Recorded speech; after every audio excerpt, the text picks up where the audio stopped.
Welcome to FESIG, everyone. A very warm welcome to you. We have here some new people, a couple of new people, so it's necessary for me to introduce FESIG, okay? Very warm welcome. This is the Free Energy Special Interest Group. The FESIG 16th meeting is now on. It is not at the Trust, it's actually in West London. In my place, because we have a couple of people wanting to go to South London. David, for one, thank you, David, for calling me earlier. But you know, it's quite a long way to travel. So the Trust, by the way, David, it's being renovated, and it was going to be brand new, modern premises and everything. It's going to be grand. Okay, it's sometime in October that it's going to be available for us again, and that's wonderful. By the way, the Trust, the community centre, 21 Atrium Place in London, in South London, is where FESIG is housed and is based there, okay, with the support of the Trust. Right, now, introduction to the formation of FESIG group. The primary objective is to build our own free energy devices for our own needs, health, and connection within, trailblazing new developments in the plasma technology beyond human intelligence. Secondary objectives to build skills, nurture a career in manufacturing, spin-offs in cottage industries in the community, creating employment. Okay, and this is all towards uniting all creeds and races, towards unity, peace, and harmony, working together for freedom and the betterment of humankind. I put this one in case people are wary of the fact that they are being sucked into a group that would have any you know, cliques or feelings of separation. No, FESIG is a non-denominational group. Okay, it doesn't take sides. Now, let me just say this: FESIG meetings offers a platform for Cash Foundation's plasma technologies to present their work and teachings with creative, innovative, varying ideas and theories, experimentations with different beneficial results. Okay. And because it's so varying and it's got sometimes different ideas and theories, that there is some separation in the groups, okay? But FESIG's policy, as open-minded futurist freedom seekers, do not take a stand for or against any particular science or theory or spiritual belief, and are open to all teachings, impartially, neutral, unprejudiced, unbiased, welcoming creativity that pushes science and spirituality to the furthest frontiers in the pursuit of knowledge, seeking breakthroughs to succeed in our objectives of making this world a better place to live in. Oh, hi, Fred, you're here. Welcome. So good to have you here, brother. Hello, is it working? Yes, it is. Oh, okay. Oh, good. Now, yeah, and just a very quick going through the meeting agenda today, the 16th meeting, yeah? Okay, number one, we have a quick presentation of FESIG to new members, which I've just done, and a report of FESIG activities and development. Well, if you have been following FESIG's activities on Facebook, which is my own personal one, Crystal Gore, or FESIG's on Facebook, Free Energy Special Interest Group, you will be updated with our activities, okay? And recently, I had visited a field trip with Iosif Daniel to Manchester to check out the graphene research from the University of Manchester's PET project at the National Graphene Institute, and it was amazing. And I've taken a lot of pictures, and Iosif Daniel has taken some video clips as well, and he then puts it in his site, which I have put a link on the FESIG page for you to explore. And apparently graphene is the material of the future, and it's like 100 times more conductive than copper. Press, you like to hear this? 100 times more conductive than copper, okay? And it's lighter, it's a very light material, and it's stronger than steel, stronger than tougher than diamonds or whatever. I mean, read about it, okay? The report is there for you, and it's very interesting. So, and then we had, Excuse me, sorry, got to drink some water. I'm sorry that the meeting supposed to be on the first Wednesday of the month, but it was postponed to this Wednesday because an associate of FESIG died, Shirley Frost, okay, and she's a very good dear friend of mine, and her funeral coincided with last Wednesday's FESIG meeting, so it has to be, it's very sad, but she was the one who encouraged me to start FESIG, really. So there you go. So that's a very quick report of FESIG activities and development. And then we have Jackie presenting, Jackie Winsos, the Plasma Technologies of Cash Foundation teachings. Who does not eat? Hey, Jackie, welcome. It's so good to have you here with us. I know Jackie is publicity shy, so this is a very private group, Jackie, and it's a wonderful small little group of brothers and sisters who are pure in their hearts and who are exploring the development of the science, science and spirituality kind of basis. And we really very much welcome you, Jackie. And then Stefan Feibe will be with us as well at some point. If he's not here yet, he will be popping in with his devices, and some of them really work with Off the Grid. And let's see. It's so exciting to see all this. And then we have FESIG's own Press Frazzle. I mean, he's always very good with his theories and his experience sharing. It's so lovely. So anyway, so there you go. And I have here item number 4.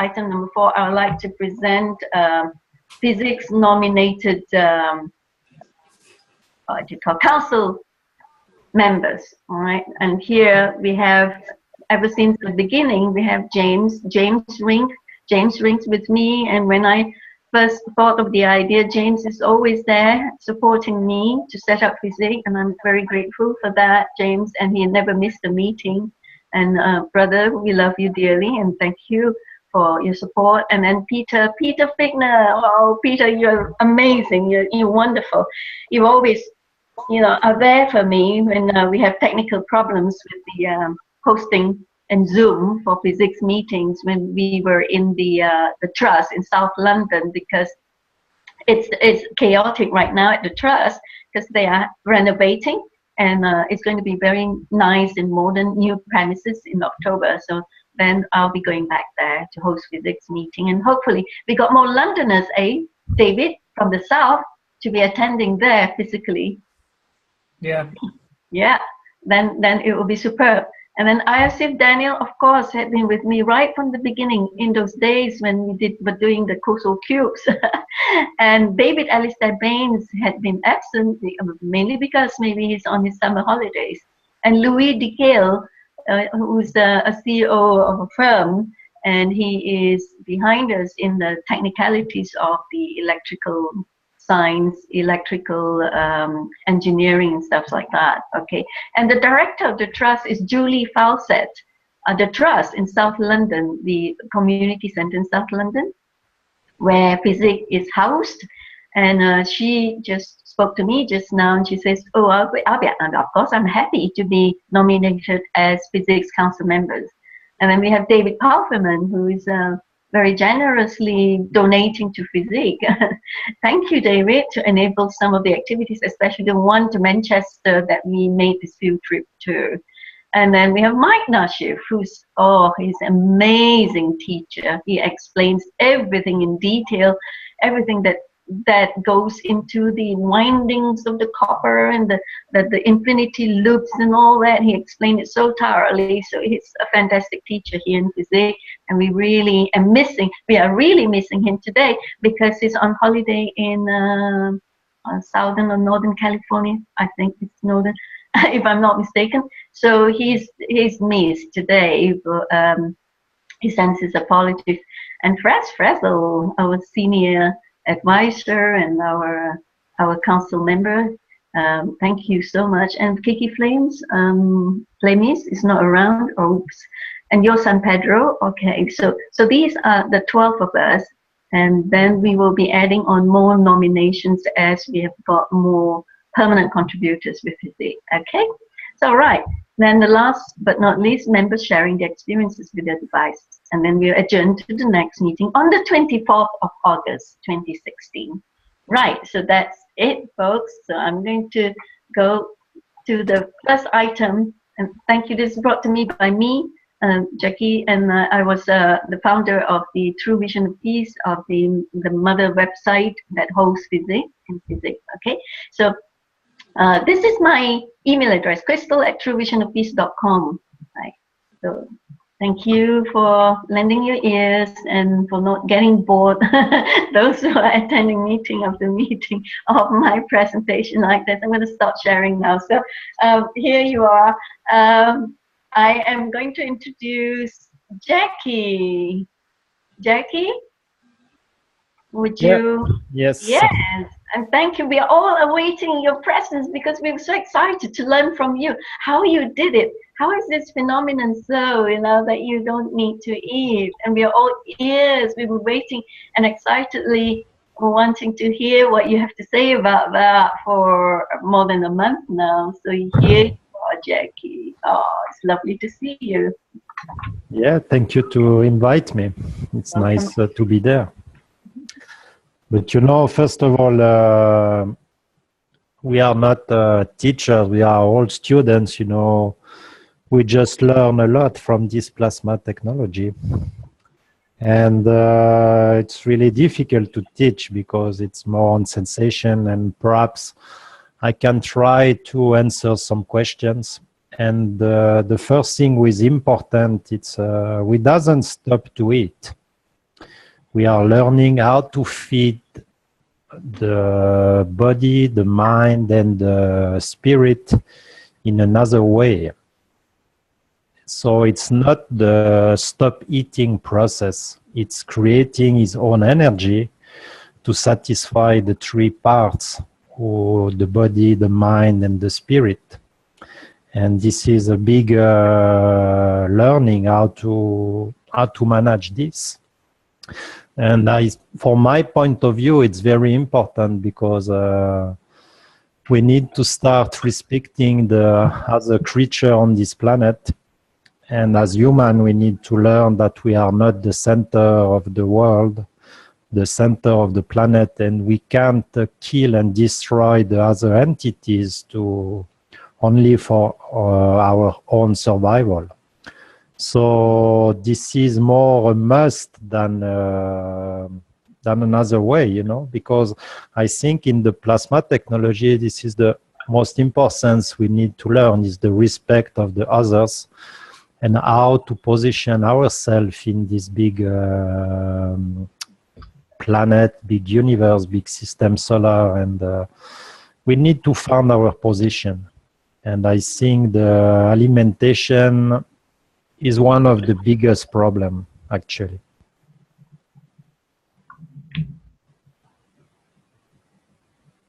Yeah.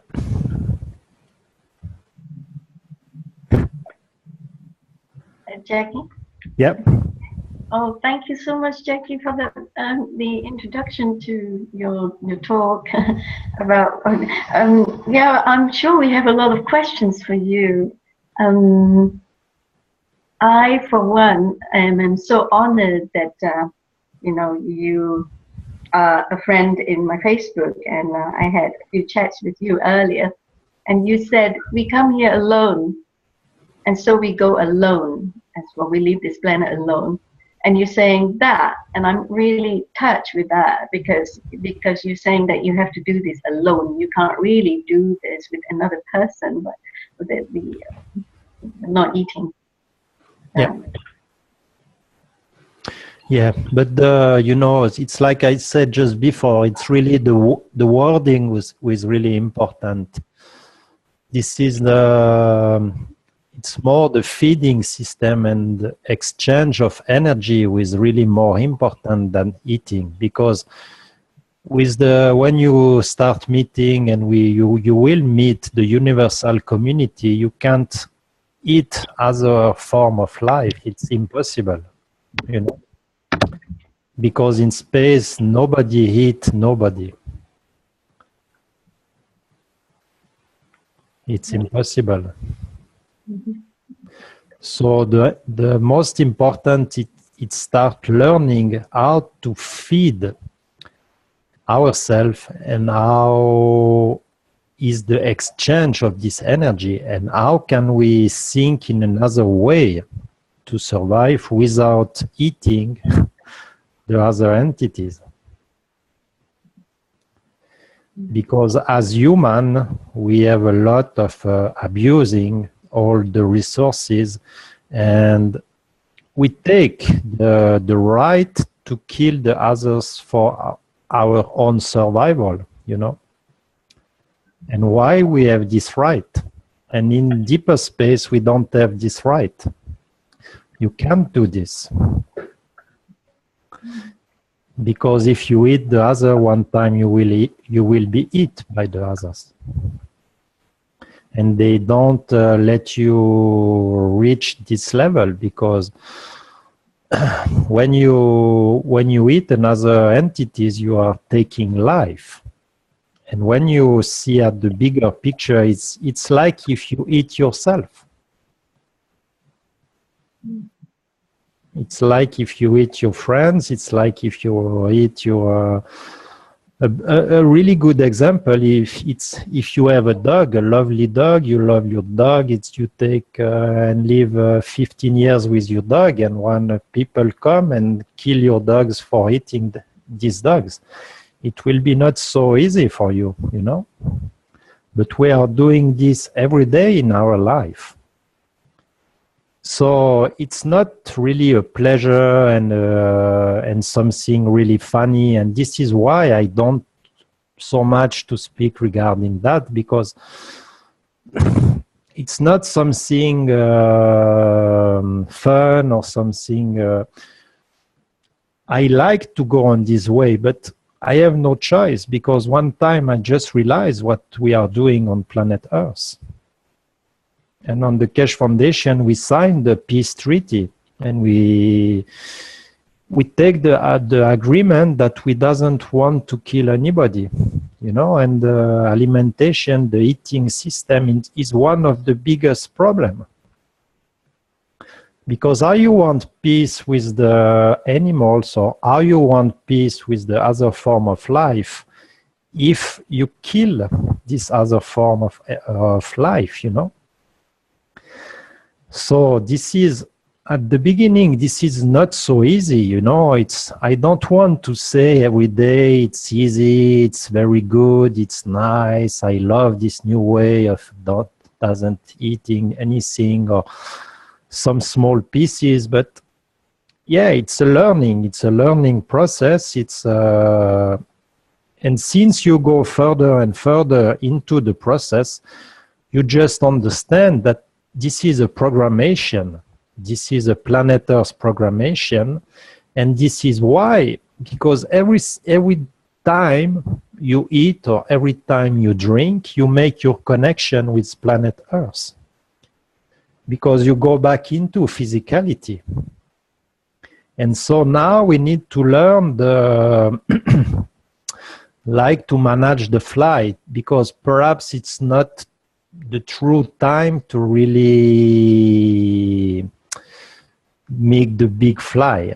And when you eat something and drink something, you can manage the flight, not going so high, but stay a little bit connected as you want. But if you continue eating, it's the first step, I think, it's realizing what you are doing and what we are doing when we eat. And then it's trying to be not so abuser, you know. Because Mr. Keshe said so many times, 85% of all the energy we need is provided by the environment and not by the food. So I'm sure it will be really easy for the people to reduce by 80% the alimentation, the standard alimentation. Because we doesn't need this. It's our Earth mentality to abuse from everything, you know. It's some people, for example, in Africa or in different countries, when they have one piece of bread per day, they are the most happy people in the world. And you can go in a restaurant and different place and you can just look at the people. They have beautiful meat, they have beautiful table, and they don't enjoy anything, you know?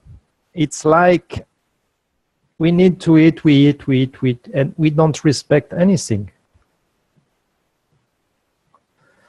And why I'm making this effort, it's because one time I just realized we can't say then speaking that, yeah, I'm a spiritual being, I can do everything, I can make blah, and I can make blah, and I can create everything.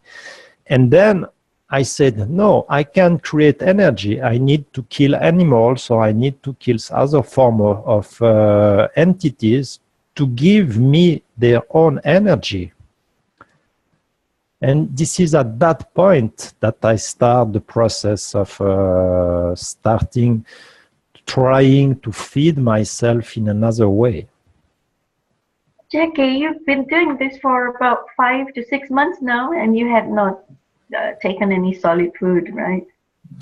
Yeah, it's like I said, now I need to manage the fly, you know, because we are still on planet Earth, and we have some other things to do, and sometimes but when I take some food, for the moment I take, for example, one meal every three days approximately. But when I take a meal, I don't take a normal meal with everything. I just figure out what my bodies need, for example, in terms of proteins or in terms of vitamins, and I try to get the aliment the most with the most of vitamins of proteins. So, for example, you can have some moringa or some hemp proteins or some how you say the algae. Yeah, something or some different things that you doesn't really need a lot, but just with a few quantity, you can have all you need, you know. Yes, in our conversation earlier, Jackie had mentioned to me that what he meant here was that he doesn't need to eat at all, actually, but because he still needs to exist in this physical body and not just disappear like that in a light body, that's why he has to eat. Is that correct, Jackie? Yeah. Because you reach that point, at what point you start understanding the difference between the plasma world or the spiritual world, or like you want to put the name, and the physical world, and all the alimentation, all the food. It's the materialist world, you know.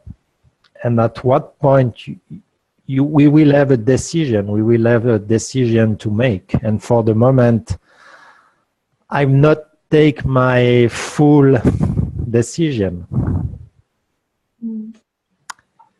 And sometimes we need to to feel that we exist a little bit.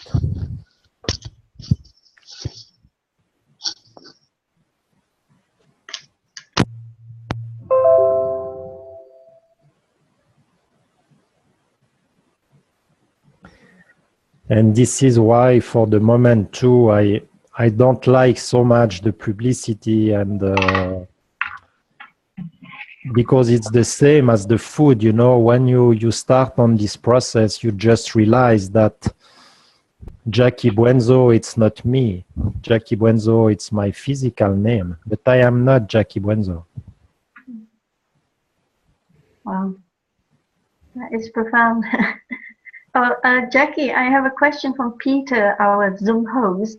He said, he said that he's around, but his son Gregor is there, and he's muted himself. He asked this question: what about animals killing other animals for to live? Yeah, this is what Mr. Cash said one time. The end of this game, it will be when the animals doesn't kill the other animals. Mm-hmm. Whereas Ron said that in 5D, the fifth dimension, animals won't eat other animals, same for aquatic life forms. Even Gaia will have the atmosphere and waters cleaned, and breathing in air will be enough to sustain human life forms, just like on many other planets. So is that where you are now, on the fifth dimension, Jackie? No, not really.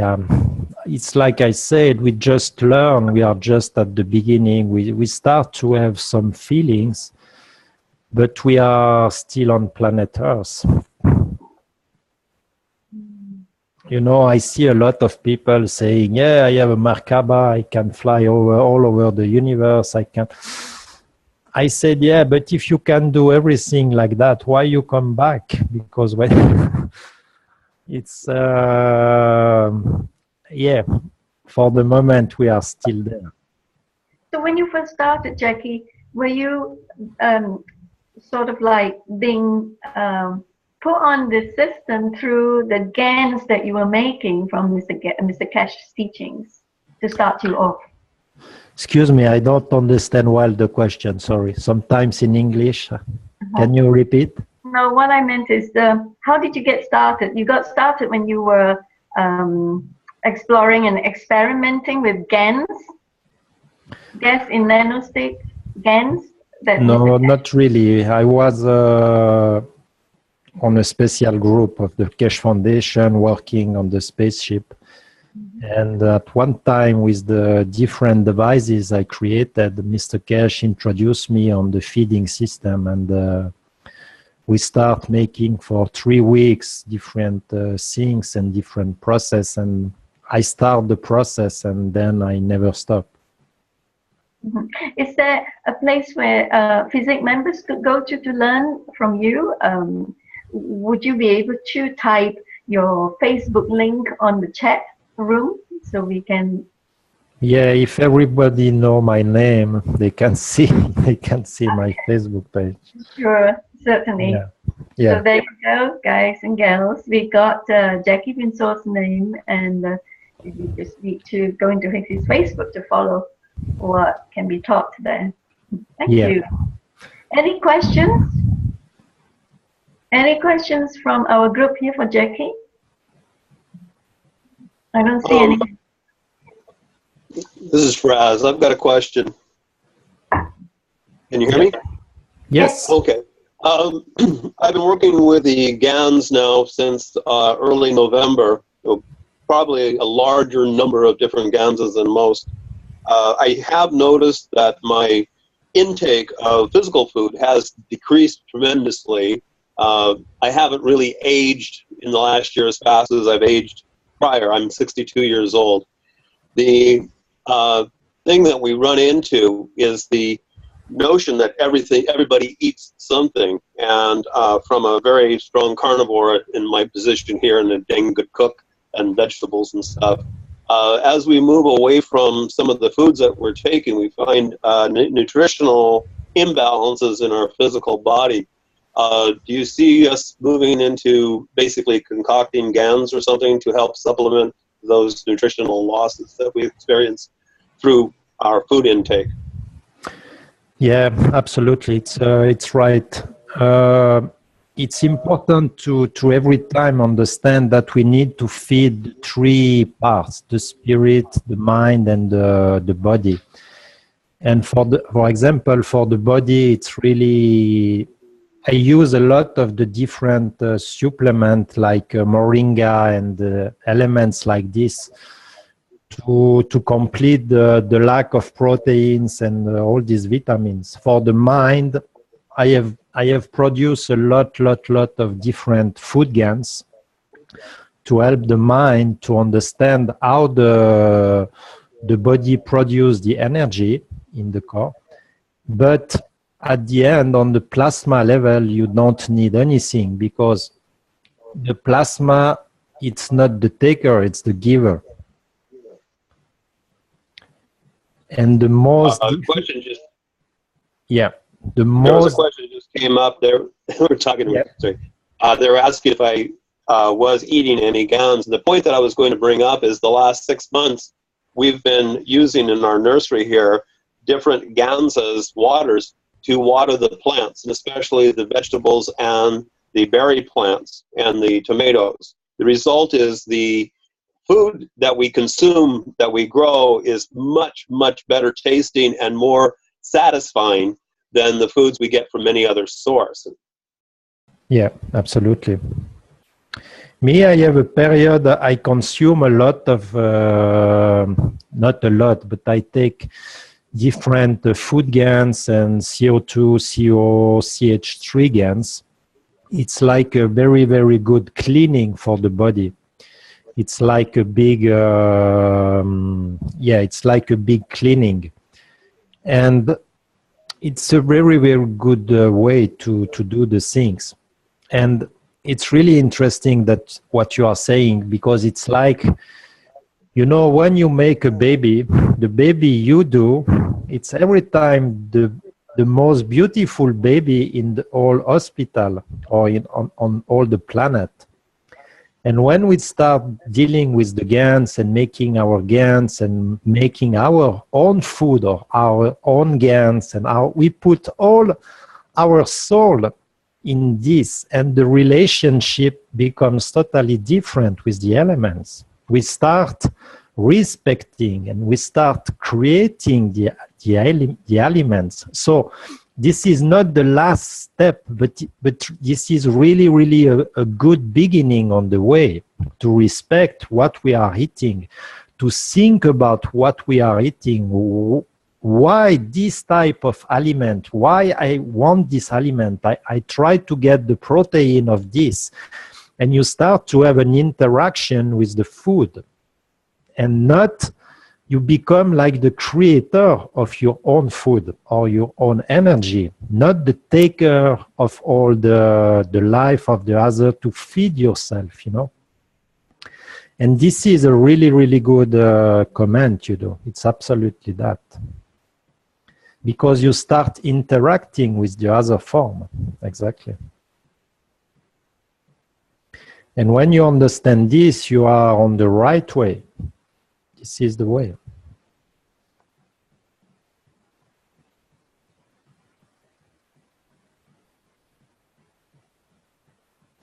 I don't know if I answer your question.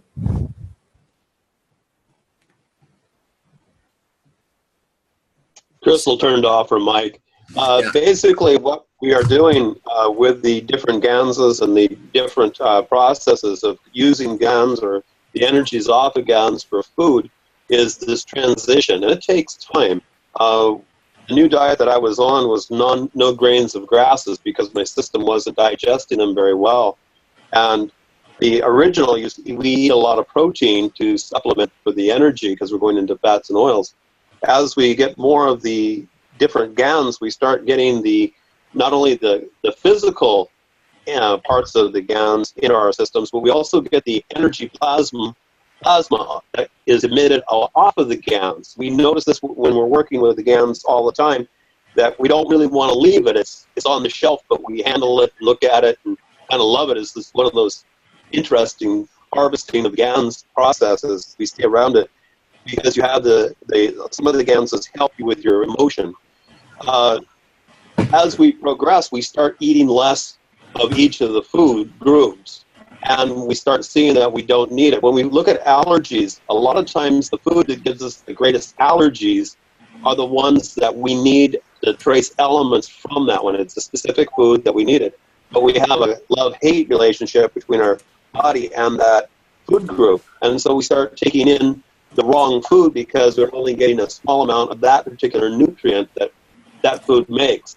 By switching over to GANs, we can pick up the energy of that nutrient that we're looking for, the micronutrient, trace element, what have you. And then we don't have to consume that food that causes the allergic reaction. Go ahead. Yeah, absolutely. This is totally true. What we need to learn is how to interact with the energy of the GANs, and who is really the creator of the energy. And when we start realizing that perhaps we are the creator of the energy, and when we start giving energy, and the more we give energy, the more we receive energy, we are on the right way, on the feeding system. Wow, beautiful. All your ganses. Yeah. Yeah, exactly. And when we progress on the way, we just live in the peace, in the pieces, and we understand all the GANs are there, all the elements are there. It's just the interaction and how to tap and how to interact with this. But it's a long way to go. We have a lot to learn. Jackie, well, Yep. I had a conversation with some of our the fellow students of Cash, Mr. Cash, and it was brought to mind that I think it was Douglas, Edwards, and a few others who had started using CO2 GANs, like putting drops of it in the shampoo and in the body lotion and in all sorts of things that people used to wash themselves with.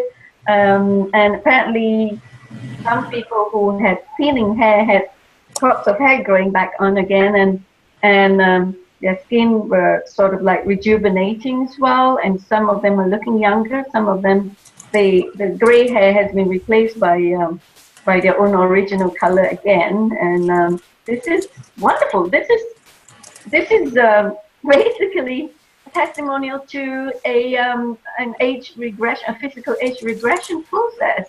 Is that true, Jackie? I mean, have you seen that happening truly? Yeah, absolutely. It's totally... You see what you see on the different plants and how the nature react when you start putting on your body. It's exactly the same. Mm-hmm. Well, I remember Mr. Cash was saying it's dangerous, don't touch it, wear gloves. And now it's the opposite. And then there was somebody else, if I remember correctly, I'm sure you remember that as well, in one of the workshops, the Knowledge Seekers workshop, one of these guys was starting to eat the CO2 cans, and Mr. Cash said, no, don't do that. So, yeah, but Mr. Cash, don't say that we need to consume the GANs. We need to consume the liquid of the GANs. So we consume the water, not the GANs. Okay. So Because now we have this Japanese people, the members were making supplements out of the CO2 GAN. yeah, but only with the water. Because for the moment, the human body is not ready to have so strong energy. The energy of the GANs is really too strong for the moment for the body. So you can drink the water. I'm sorry, we want to hear what Jackie is saying very clearly because it's a recording. Now, those of you who haven't muted yourself, please mute yourself. So we can hear Jackie very clearly. I'll mute myself as well once I'm done. And then when you want to speak up, please unmute yourself, right? You know how to mute yourself, right? On the bottom left-hand corner, just click on the microphone icon. And that way you mute yourself. Hi, Whitney. Welcome to FESIG. It's so good to see you here, sister. Right. Okay, unmuted, Jackie. It's all yours again, the microphone. Yep. Is there anybody who have another question? I do. Yep. Okay, so what is your recipe for, I guess you're gone, so what do we need to do to replicate what you're doing? Yep. It's a good question. The first, I want to present you like Mr. Cash presented us at the beginning. He said, guys, look, you need to understand where you put your foot, your feet, sorry. Because when you start the process, after 6 months approximately, you will lose all your digestive system. Then you will start losing your lymph. Then you will start losing your eyes. Then you will lose your ears. And after 1.5 years or 2 years, all your body will totally change. So first of all, you need to have a good conversation with yourself and decide if it's really what you want. Because when you start the process, who will change a lot of things in your life, you know. This is the first thing. Then, when you understand where you go, you need to decide why you want to go on that phase. Because when you start going on into this process, it's because you want to change, to live not more on your physicality, but more on a soul level. And then this is the second questions you need to ask. Then the third questions, it's like every dependence. When you want to go out dependence, the first thing is the intention. Because at the beginning, it will be not so easy every day. Sometimes you need to have the right intention and say, okay, that's it, I don't want, and I want to change my habits.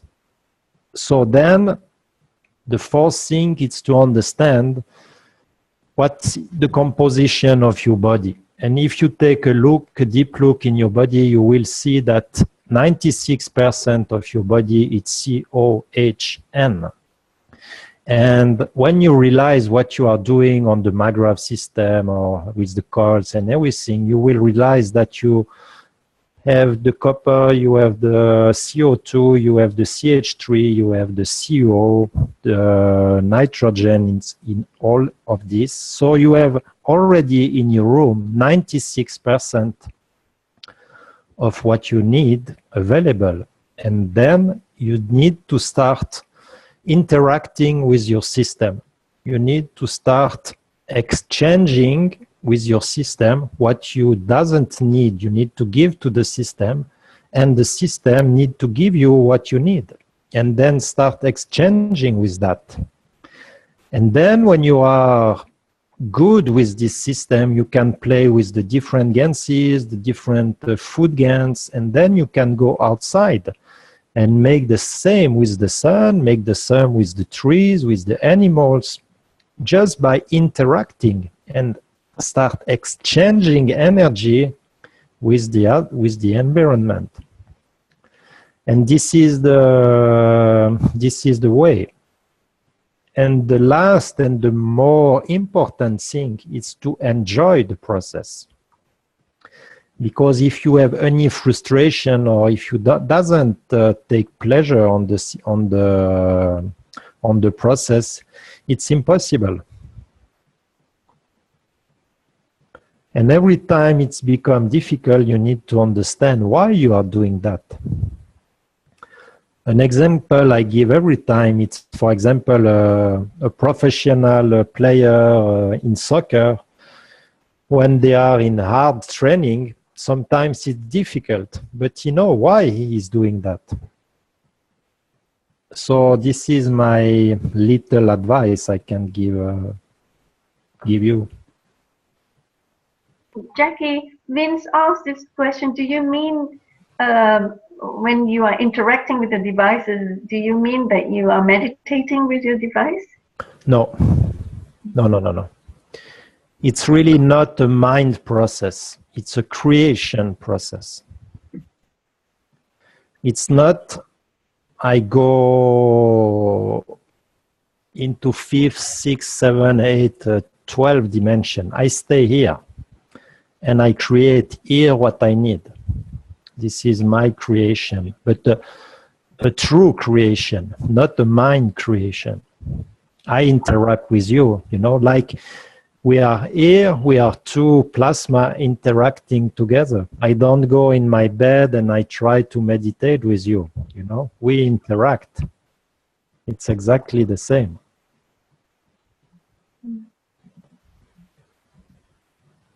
But you need to respect your timing of alimentation. For example, if you eat at 12 you go in front of your system or in front of your GANs or in front of whatever you want to interact and start making the process of the feeding. And for example, if you are at the beginning, we are in front of the system and we put an orange into the system, not a physical orange, but we put with our intention, with our creation, the orange here, and we interact with the orange. We feel the orange, we can smell the orange, we can taste the orange, we can have the feeling of the orange. And this is the first step of the process. Then, when you are more aware of the process, you doesn't need to do this because... Who's speaking? Is that you, TV? Who is TV? Would you identify yourself, please? Is it Teresa? Hello? Hello? Well, anyway, I think the microphone's not on or whatever. Let's carry on. Now, Jackie is here, folks. Any one of you who has got any question for him, please ask him directly. Yes, I have a question. Sure, David. Come then. Great to hear from you. I haven't had that much success in making GANs. Would it be true to say that what falls at the bottom of the container is not GANs, and what is above that, but different from the water, is GANs? Yeah. I'm not sure to really good understand the questions. Sorry. Oh, well, to be specific, when I'm making CO2 GANs, yeah, I had a deposit. I had a greenish particles on the bottom of my container, and I believe that was copper oxide. And I had a sort of mushy, cloudy liquid above that. And then I had the water above that. Yeah. So would the cloudy substance, would that be GANs? It's difficult to say it if we don't see, but you know, the most important thing, it's every time on this technology, because Mr. Kesh said so many times this, there is no right or wrong. The most important things, it's what you believe and what you think, what you are trying to do when you are making this. If you want my point of view, when I make GANs, I don't care about what I have on the container. I care on the way I'm doing my GANs. And I enjoy the results, I enjoy the colors, I enjoy the process, I enjoy the creation of this. And then I try to feel something with the GANs and to interact with the GANs. Because the only way you have to be sure of what you have in your container, it's to make spectroscopy or infrared spectroscopy or things like that. And nobody have this, you know. But it's like a children playing in the garden. You have a piece of wood. And this piece of wood is the most beautiful spaceship in the world. He can fly on the Mars, he can fly to Venus, he can fly to his friends. May I say something, please? This is Neil talking. Yeah. Well, if you have been able to live your organism, your body, without eating food, and you say that this is a creation of yours, then what about creating the same effect on the rest of us? This is Willing to, if we are open in our willingness to have the same effect, it would be easier for us to influence our universe with that creation of yours. Sorry, please mute yourself, Neil. Coming from your device. Mute yourself. Neil, can you mute yourself? Click on the microphone icon on the bottom left-hand corner, Neil. Neil? Yeah, thank you so much, Neil. Right. Okay, carry on, please. Oh, Neil, you have a question for Jackie? yeah, can you ask again, because with all the noise I don't understand, sorry. Yeah, go on then. Who was the person who asked Jackie a question? Can you please ask again? Was that you, Neil? Unmute yourself first. Oh, what's that mean? The noise is still there in the background. Oh, okay. Let me see who's not muted. Vince, yeah, you mute yourself. Okay, who was the one who asked Jackie a question? Was that you, Ron? No, it wasn't me. It was someone else. Was Drew, I think, your hero. Oh, okay. Hey, Neil, you asked Jackie a question. Would you like to ask again? Because Jackie couldn't hear you because the noise in the background. Neil, please unmute yourself to speak up.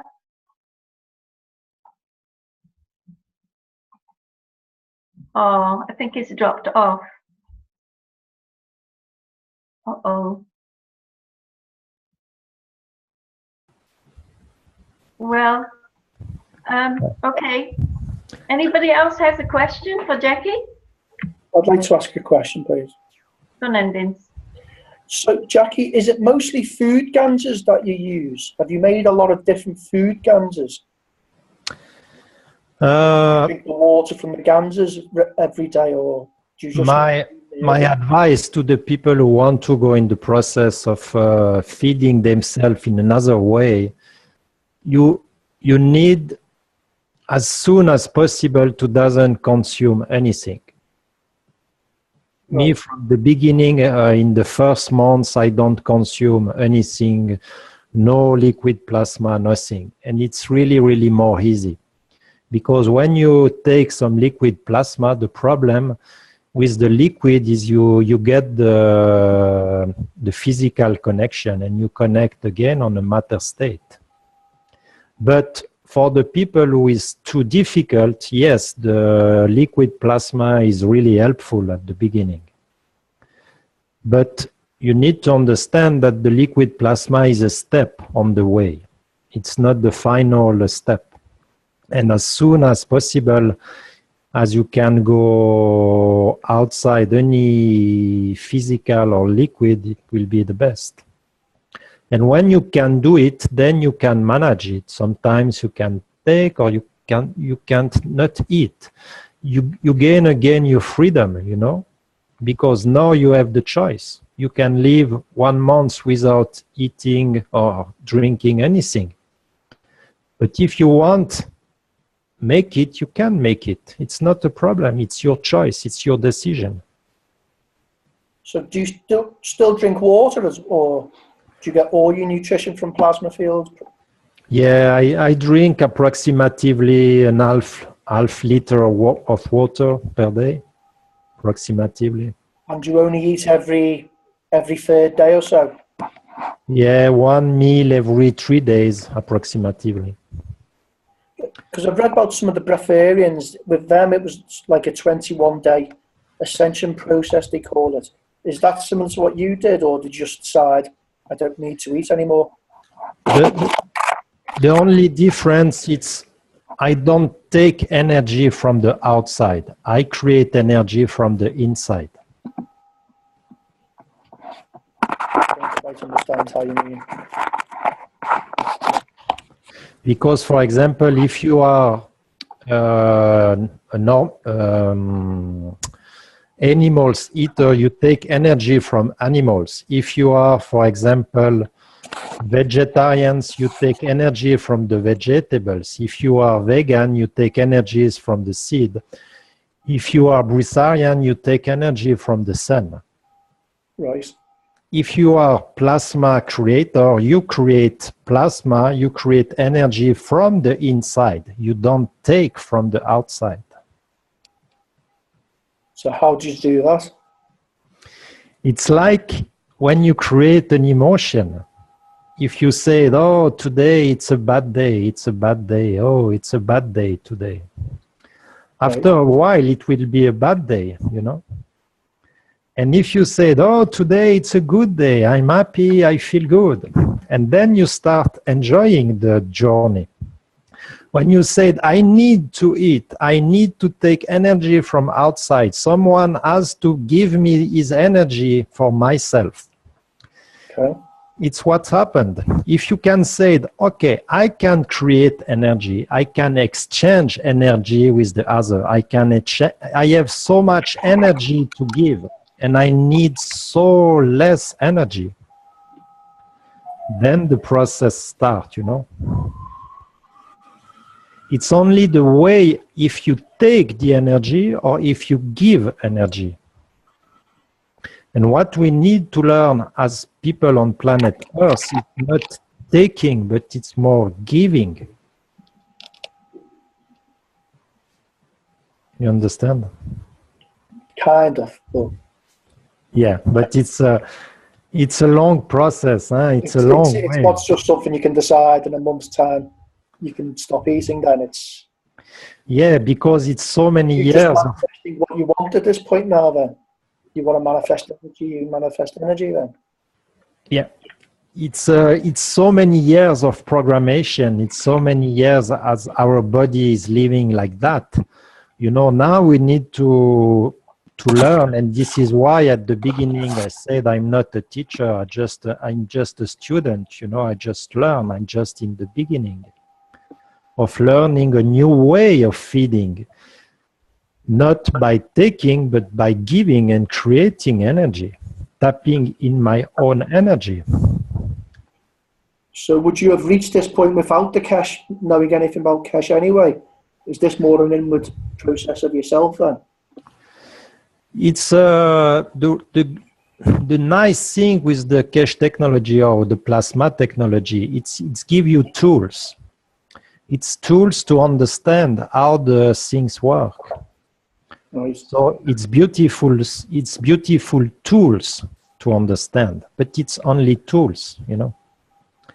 Every time Mr. Cash said we are too materialistic, we have all. We doesn't need anything. All is already there, but we need some tools to regain some confidence and to try to make some experimentation. And this nice, we see GANs, we see BLI, we see blah. Oh, it's looked great, and we gain some confidence. And then we can go a step further. But at the end, we doesn't need anything. Right, I get you now. You need to tap into your own sun rather than the GAN sun. Yep. The inner sun is where your energy is coming from. Exactly. Right, I get you now. So it's not a recipe. You take this GANs, that GANs. You can do it without food. It's a bigger process. Absolutely. Right, I understand that. Thank you. It's the process to go back home. Right. But that's bigger than this world, teachers. Sorry, it's break. I don't understand. That's a much bigger subject than this Zoom meeting and teachers there. Yeah. Right. We need to learn to meet with ourselves. It sounds more like alchemy then rather than cash technology. But you know, cache technology, it's the plasma is the plasma. It's then he said it's it's so many times and so many messengers are come on into this planet to teach this kind of things. So nothing is new, you know. It's just a reminder. Right. Well, the early alchemists were looking for the philosopher's stone, and they were trying to recreate an object, and they didn't realise that the actual philosopher's stone was within them. And that's what alchemy is about finding. Which sounds like seems to be what you've achieved there. Yeah. Okay, that's answering your question. Yeah, the feeding system, it's looking inside and not outside. Great. Okay, thank you. You're welcome. Thanks. Okay, so to answer the question of what kind of guns we need, it's just varies. Whatever we want. The most important things are CO2, CO, and CH3, because it's like we said, it's 96%. So with the three basic GANs, you have 96% of the composition of your body, because you have the C, you have the O, you have the H, the N. Okay, well here, I'm going to throw this out here. I don't know if anyone's even talked about it, but it may be gross, but to some people. But there is something called urine therapy, and allegedly this type of our urine produces a different type of water that has, I believe, I don't know, is it H3O or something like that? That it's the same kind of water that Jeff Harvey was selling, the easy water, the exclusion zone, and supposedly well, anyway. So the point is what if we could make guns using our with some urine in the process? Has anyone even considered that?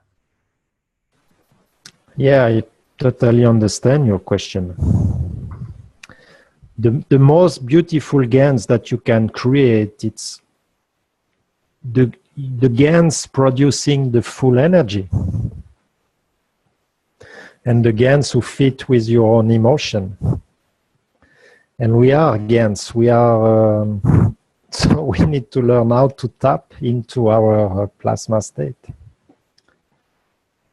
And also urine contains, it's basically a byproduct of blood filtration. It contains all the minerals within the body. So if you could throw that when you're brewing those three different types of guns, as you mentioned, maybe you might be able to bring it up from 96 to 100.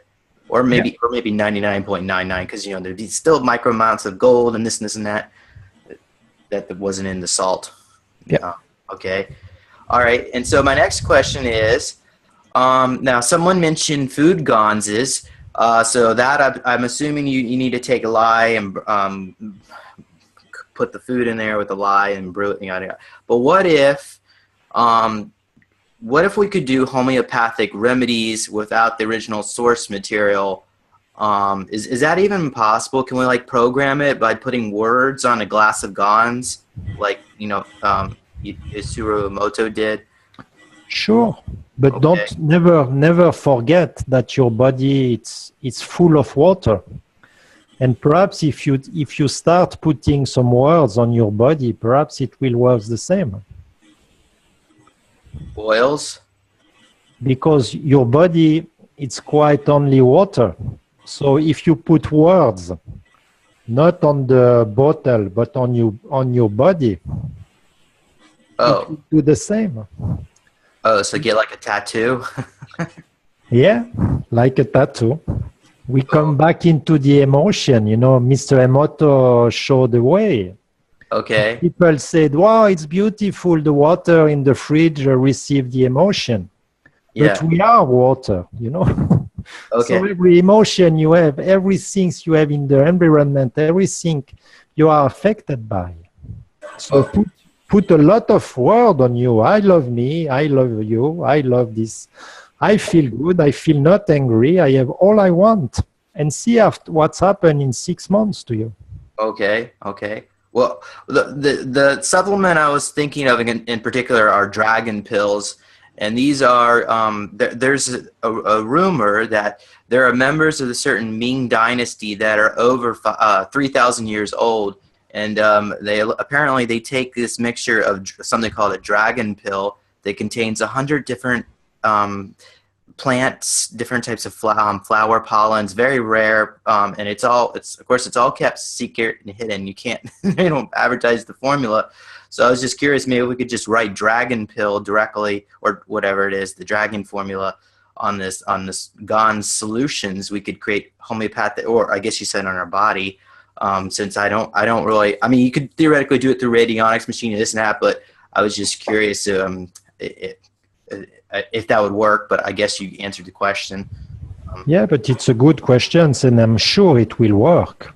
And, I make a lot of different ganses, but the true question is, do you want to live 3,000 years in this body? Sure, why not? Yeah. I don't mind, as long as I don't know, like 3,000 years old looking. But yeah, essentially what it actually does, it elongates the telomeres so that you return to the age of 21. I mean, you're obviously not going to become immortal that way. I mean, if you stop taking it or so on, your telomeres can go back. It was, but okay. So I had another question. You said you drink a ½ liter of water. Is this the water left over from your GANS making process? No, it's normal water. In Switzerland, we have nice water, so it's water from the normal water. Okay, so how do you take the GANS from that's left over from your process? I just take the liquid and I take a few drops, and I have some agreement with my mind, because it's every time tools, it's agreement. So the CO, it's for the physicality, the CH3, it's the energy, and the CO2, it's for the emotional. So, for example, in the morning, I said, okay, I don't want physicality. I want to be good all the day and have a lot of energy. So I take 50% liquid plasma CO2 and 50% CH3. And for example, at the middle of the day, I said, okay, I will take a plasma water from lemon or from watermelon or whatever I need. I have 80 different food GANs. And I play with this. I create. You know, it's a game. You need to enjoy the process. So what would be a most balanced formula of CO2, CH3, and the CU, GANSes? What percentage do you think? Or is it just 1/3 of each? The best formula is the formula who fits for yourself. Because it's only you who know what will fit for yourself. Okay, all right. I'll go with that. And I was also wondering, you said you eat one meal every 3 days. Does that mean you eat meat in one of these meals? Sometimes when I'm, for example, if I'm outside and I go in a restaurant with some friends or with my family.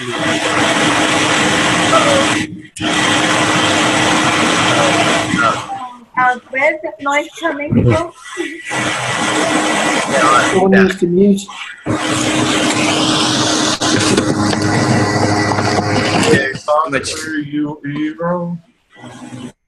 Oh, Neil, would you mute yourself, please, Neil? Just click on the mute icon at the bottom. I can't mute him because Peter has left and he didn't put the administration on. I think it could.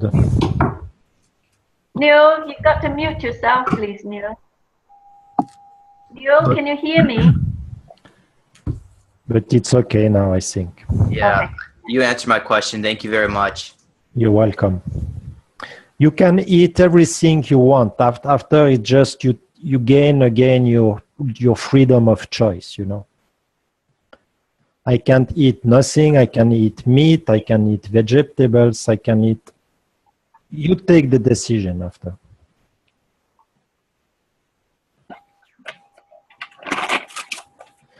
The best answers, the best way the people answers, you see, for myself regarding a good image is in the film Avatar. If you see the creature, how they respect the other form of life, This is something like that. For me, the most important thing.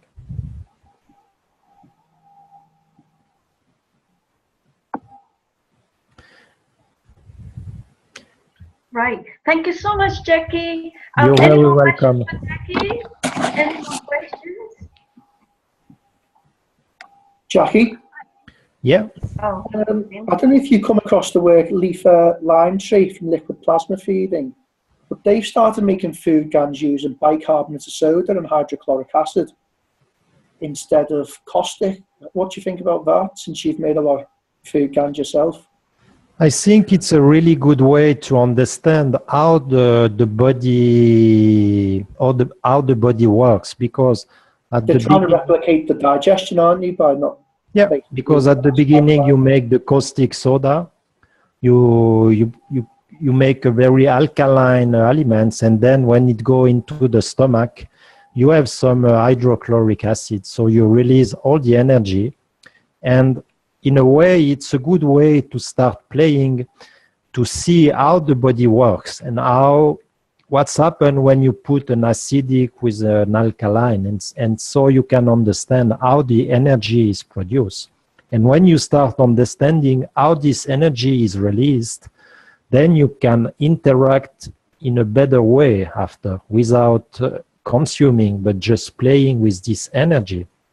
So I think it's nice to play with the food GANs, with the caustic soda and hydrochloric acid. Right. So do you just use caustic soda to make your food GANs?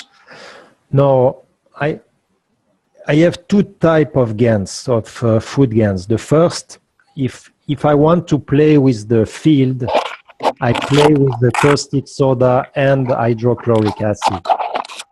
But with other food GANs that I want to consume, I don't put any caustic soda or hydrochloric acid. I play with salt and lemon, because salt and lemon, you have the NaOH. It's create your NaOH, and then you can put a little bit of vinegar to play the hydrochloric acid, and you get the same results. And I put on the liquid plasma CO2, and then I mix really fast, and I have some beautiful food GANs. Are you looking at a particular pH, or No, different what you feels right? no, I never measure anything. It's only my sensation who are important. I trust a lot my sensation, and it's like a painter. Like you paint, it's not right or wrong. It's what you like, So you just make like a hot salt water solution and add food to it, and then add lemon juice. Yeah, I mix my food, then I add some salt and lemon juice. Yeah. Then I add some liquid plasma CO2. Okay. I Hot mix. or just all cold? Yeah, cold. Okay. Then I mix really fast, and I just add some vinegar if I want to put some acidic solution, and some CO to keep the elements. So then you top it up with CO2 liquid and just take the liquid? Yeah, absolutely. Okay. Yeah. right. Thanks. For the good questions, Vince. We have Tricia, who has been putting up her hand for a long time. Tricia, sister, speak up. You have questions, I'm sure, for Jackie. Can you hear me good? It's been a break on my end. Tricia, would you repeat that again, because your line's choppy? Can you hear me better now? Yeah, it's still a bit choppy. Oh, okay, well, I'll try. I just wanted to share that in Japan, my partner was in the Buddhist monasteries for 4 years, and they spent 21 or 28 days, without food and suppose they're communing with nature and they've been receiving energy. Did I come out there? Jackie, could you make out what Tricia is saying? No. Oh, Tricia, if you could type it out, I will ask the question for you because we can't hear you. It's too choppy, Tricia. Thank you. And meanwhile, we have a Smart Destiny Coaching. Sorry, I didn't get your name and I can't recognize your email address. You put your hand up for a long time. You have questions for Jackie? Yeah, it's Genevieve anyway, so it's my first time. Genevieve, yes, hi. You brought in by David, yes. Hey, so yeah, that's true. And I'd like to welcome Stefan as well. Stefan, you're next. Okay, go on then. Go on then. Yeah, mine is not necessarily a question, but I know we are talking about energy production and using plasma, but I wanted to share some information relating to anyway, like what I do personally, or another kind of way we can also use to, help with building the energy from within our body system. So, because like myself, I don't necessarily use the plasma organs for myself at the moment, but what I believe as well that helps is if we do a full body detox and cleansing. So I don't know how many of us here have done real body cleansing and detox. So because by initially doing it before you begin the process of harmonizing your energy is sort of like, a bulb that our body system, anyway, how it is just like a bulb, that is supposed to be white for you to see the light. But because of the coated darkness on the outside, then you don't see the light that is inside the bulb. So that's the effect, the cleansing and detox of the body helps, especially as we want to, when we first, the first time we want to work towards harmonizing that energy system. So it's like you remove the coating that is already the impurities and the poisons and the toxins that are already inside the body. By initially doing that detox and cleansing, let's say if somebody can do it, let's say up to 7 days or 14 days or 21 days, but you can do it as long as you can. But once you have finished the cleansing, you will obviously feel within yourself that you've really purified or cleansed your body system. So because in the process of doing that, then you have removed all the things that impurity is in order to give space for the clean, for the clean food, or will I call it for the clean energy you want to, sort of wake up from inside your body. Like myself, I'm a healer. I'm a very spiritual person as well. So, and in the process of doing that, so like currently I saw somebody posted a message about they have been eating only one cooked meal, one meal in a day for the past 17 months. Yeah, so my own journey has been like that as well. So I only like in the morning, for example, my breakfast and lunch is just something like a spirulina. So any of you that knows spirulina here knows spirulina is a very, very, very high concentrated chlorophyll kind of food. So the powder, assuming you have the powder, for example, so it's very concentrated with the elements our body system needs and with the chlorophyll and the energy in it. So it's so powerful that if you take it, you wouldn't even feel hungry. So for example, I usually have the powder every morning. So I just mix it with let's say up to 500 ml of water and I drink, and that's my breakfast. So if I'm still hungry now, because obviously I'm eating physical food, that's the way I have taken to be reducing the physical food I'm eating. Then I could have like vegetables, salad leaves, varieties of salad leaves. If I'm still hungry, let's say in the lunchtime, fruits, varieties of fruits that I have, I just have that. So it's only in the evening, I now eat cooked milk, which is half vegetable and half whatever food I have cooked.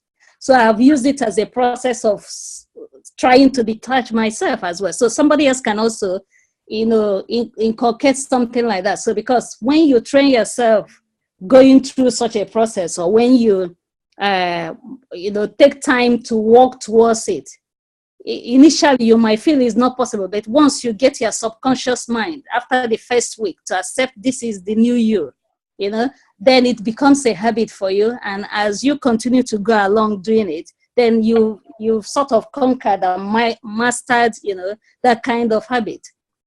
Then as time goes on, obviously you can now work towards, like myself, the next stage I will want is to cut cooked food, let's say in a week, 3 to 4 times in a week. So assuming I eat today, Wednesday, then tomorrow I would boycott cooked food. So sort of focus more on the liquidation, which is liquid food like this, spirulina,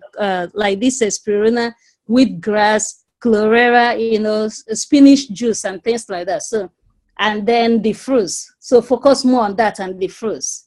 Then gradually eliminate the cooked food.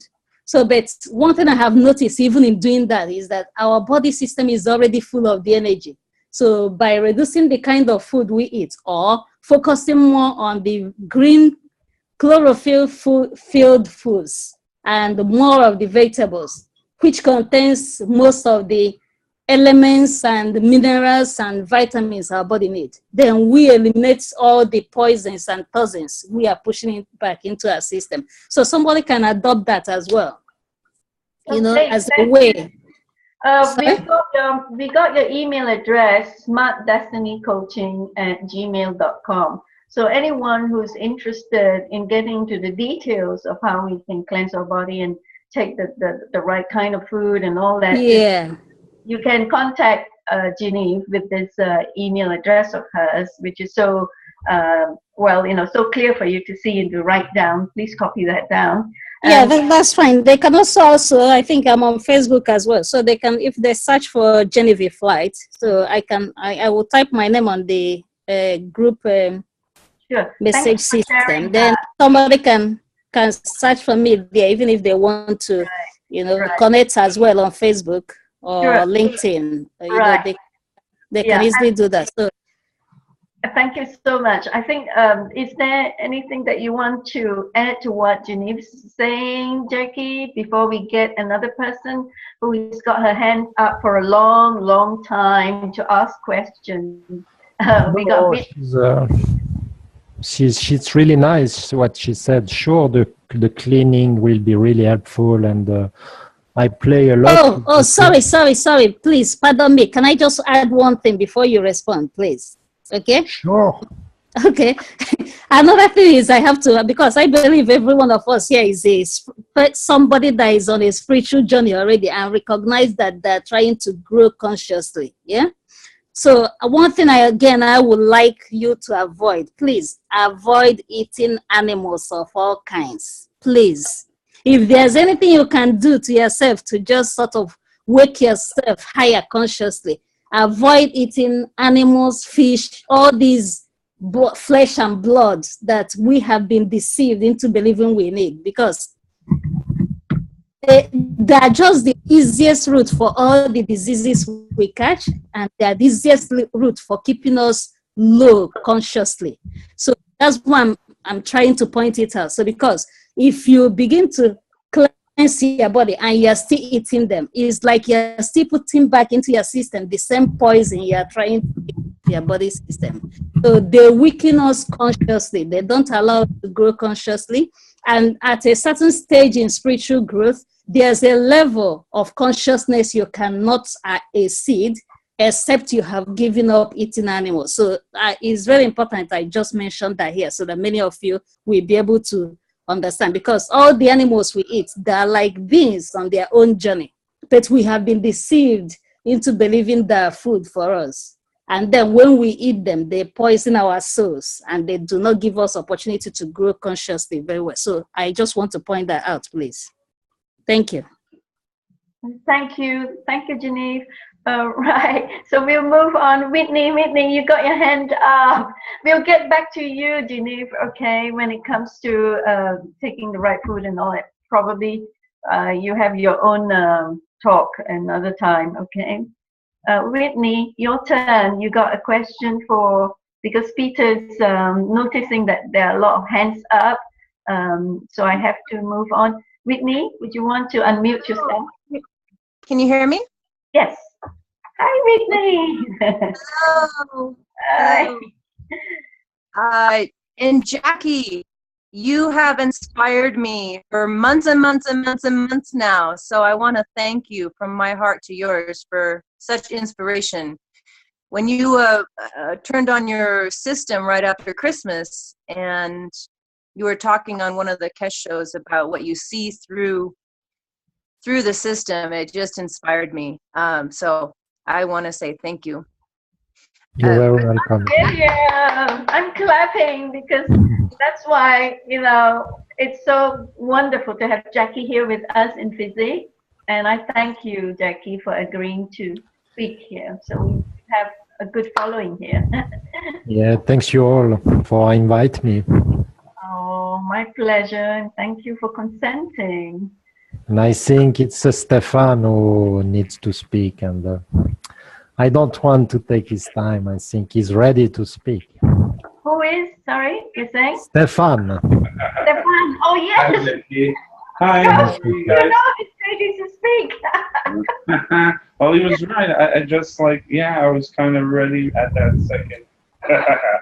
So we're all connected. Yes, go on then. Yeah, well, you know, on my side, pretty easy. I'm always having the same things. You know, I invent new models, so might as well present the Tesla Magnetico, which is a pretty cool model I made. Has the same savings as other devices. Same thing, much easier to build. This is very cool. It's based on, let's just say, on the McGrath, but on top of it, it's based on the Tesla. It's really a different model because you have 4 coils on the exterior, and you got 2 of them facing each other that are clockwise, and 2 of them that are facing each other that are anti-clockwise. So I decided to go with like this model. It's in the tube, plus it has a coil inside of it, re-looping on itself. So I just decided to try out this model, and I came out with the same savings as a 3-stacker. So that's pretty cool. There's a lot of things that people need to be conscious of when it comes to GANs. I had made a cup of, I call it the Trinity cup. It was basically a cup to make GANs, but without the salt. And with just a bit of GANs in the bottom and the rest of water. I plugged that positive to positive on my 12-volt battery, negative to negative, but I put a capacitor between the positives of the battery and the cup. And I had the same savings. Well, actually, I had savings from 50 to 76% if it were plugged in the wall.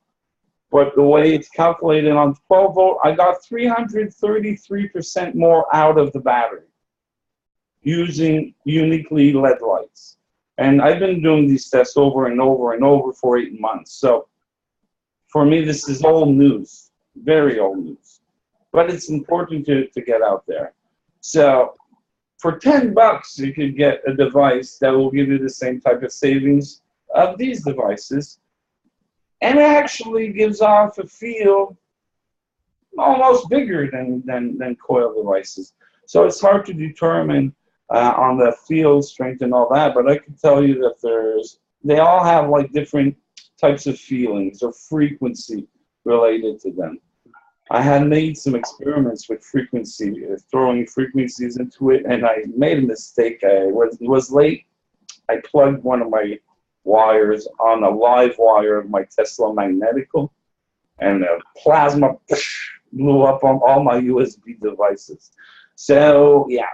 So sometimes we learn fast, and I knew I wasn't even supposed to plug it there right in this. So it's not always fun and games. But I made so much advancements in yes.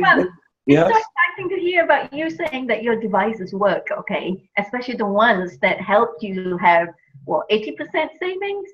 Up to 76, yes. Okay, can you show that particular device, please, that is giving you so much savings? Well, where did I just put it? This one gave me between 50 and 66. Okay. So You mean just that little coil with the positive and the negative well, how is it going to be wired in to the cable, the life wire? Well, basically, it's a coil inside relooping in itself, like a McGrath, and then the wires come out, and then I fill the tube with GANs. That's why I filled it with, you know, a mixture, maybe 30% GAN, 70% water.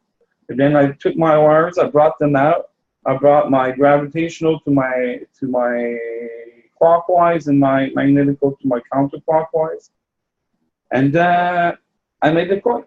Where's the in and the out that is going to be connected? There's right here. There's one here, and there was one there.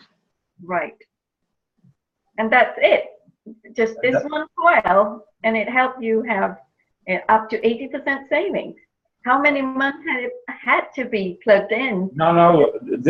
All my tests I do on the 12-volt battery with an inverter. That way I know the time.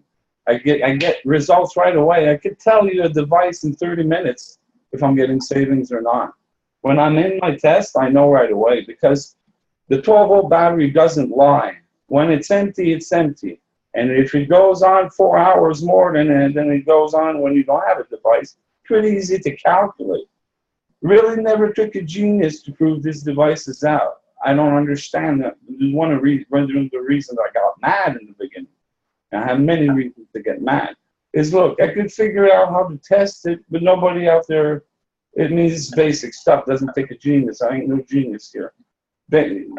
I proved this. I plugged it on the 12-volt battery, gave me savings right away. I had done the same thing with the McGrath. And then one day I decided to try a cup with only water and GANs, and it did the same thing and even better. And trust me, I have a video, 9 hours. I do the test 3 times in a row, just to prove to the people how easily you can replace these devices. Okay, doesn't this just proves, okay, what Jackie was saying earlier, that it's all in the mind, it's in your consciousness. No. What you think? No, because I make devices, I test them. I put a multimeter on it, and I say, I get voltage. Ain't my mind, ain't because I created it. I created the thing, but it's based on principles of nature that makes it possible. It's for sure part of our creation that what we do, but we're only working with nature. We're working with principles, and those principles, well, they work, and we make it work.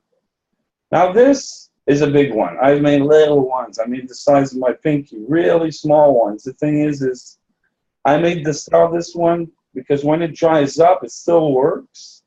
And plus, I have a technique to put a capacitor around it, so it has like 3 ways of connecting it. A really, really cool device. This is what you use when you build a feeding system. This is what's supposed to be in your feeding system. And if you want to put food GANs on the exterior while making the capacitor around it, it's a perfect circumstance to do it. And they last, and they're solid, and they're little miracles in themselves, to be honest with you. Because at least now, I plugged this on a flashlight with 2 rechargeable batteries, and it sustains it. I knew this a long time ago, and I had done these tube cells. I invented these, maybe created them, or call it what you want, maybe 2 months ago. And I had made 10, and I just threw them on a flashlight. And I knew I only needed 1, okay? Keeping this in mind, because in the past I only needed 1 to sustain the flashlight. And I had it running for 70 days. It's not the brightest flashlight, but it's this one. It has 2 rechargeable, and I just had decided to hook them up on 10 because I had just made them. And I said, oh, let's put it on. And they've been there for 70 days now. And the light is still off, the same intensity that it was. So I'm just waiting to repeat them. You know, I want to know how much flashlight I could sustain with these new cells because they don't dry up, so you don't end up having surprises when you wake up in the morning and they dried up and you're not sustaining anymore. These, when they dry up, they still work. So it's a miracle that's been working for 70 days, to be honest with you, because usually they are dried up and they still work. So everything's going really well on my side. Vince, sorry, Stefan, Vince was asking whether your whatever you're creating is on YouTube, your device, so that Yes. you can follow. Yes. Wonderful. Yeah, please go to Stefan's Facebook. Yeah, or just type my name in the YouTube. You should get me there. Should get you there, or Facebook add me, and I'll help you out. Pretty much open to everybody, all of my friends. And Okay. Wonderful, Stefan. Sorry to interrupt. And we have from Frazzle. He says we are finding we need to pull away from AC grid. Fraz, you want to elaborate on that with Stefan? Are you asking Stefan, or? Well, you know, my point of view on this has always been using solar panels and using 12-volt direct current, and so I think that's why he's mentioning this. That the DC is what we need to be working with, but the AC is what pumps up the power. So I'm no electrician, but I mean, we got to use everything we have. That's the way I see it. If it works, it works. Mm-hmm. Right. And thanks, Ron, for all the information that you put in the links and everything, and your information for everyone to see. So if you look at chat, there's a lot of information there. And thank you, Stefan, for all that you had helped us with. Is there more that you want to show us and talk about? We're all here. Well, you see, I was working on this little thing, and I was figuring out, you know, that there's going to be a certain amount of turns that you need to be doing for a spiral to create a specific element. Oh, hold on. Sorry to interrupt. We have Jackie here saying that he says thank you to everyone for listening. He needs to go and have a wonderful night. And we would like to thank you, Jackie. Are you still here, Jackie? We want to thank you properly. Is Jackie still here? Yes. Yep. Oh, Yep. Jackie, we want to thank you properly, all of us. Oh my God. I mean, it's amazing. Like Whitney was saying, that you're such a great inspiration to her and to all of us. Okay, that's why I have thought of the idea of inviting you to come and speak at FESIG. And we've been like excitedly awaiting your presence for more than a month. And thank you so much for consenting at last. Thank you. Thank you too. And we'd love to see more of you if you would like to, you know, we'll be so delighted to have you anytime, Jackie. Yeah, we love, but you know, we have a lot of to do. Yes. We have some big journey. But we welcome you with open arms anytime you want to come and join us in FESIG. Okay, Jackie? Yeah, thank you so much. Thank you. Take and we would love care. to join you as well. If you got any workshops that you want to offer, you know, on Facebook, we will be going to your Facebook, definitely. Yeah, you know, it's like I said before, Jackie Buenzo, it's only my name, but I work in the background. I don't like to be too much on the scene. Sure. Right. Thank you, Jackie. Thank you so much. All give you a round of applause. Thank you so much. Thank you. Bye-bye. Thanks. Bye, Jackie. Thank you. Right. Okay, back to you, Stefan. Sorry about the interruption. Oh, that's perfect. Well, no, I pretty much showed what I have. For sure, I have other stuff I could share, but I'll go with questions if anybody, or else we'll go to the next contestant. Stefan, hello, Peter speaking. There is a question on the chat. Actually, there is a numerous videos on your channel, Stefan. What the device called, or what's the title of the video? Thanks, Jackie. It was as well from Vince. To be honest with you, the Tesla Magnetico, I haven't done a video yet on. it's pretty easy to make, but you know, to make a video, it's a bit touchy here and there. So I just haven't done it yet. But for the tube cells, and circle cells and the carousel devices, you'll find them. One video is under how to make carousel and circle cells, and the other one is how to make tube cells and capacitors. Okay, thank you very much. We'll try to find it because it's quite interesting. You're welcome. My pleasure.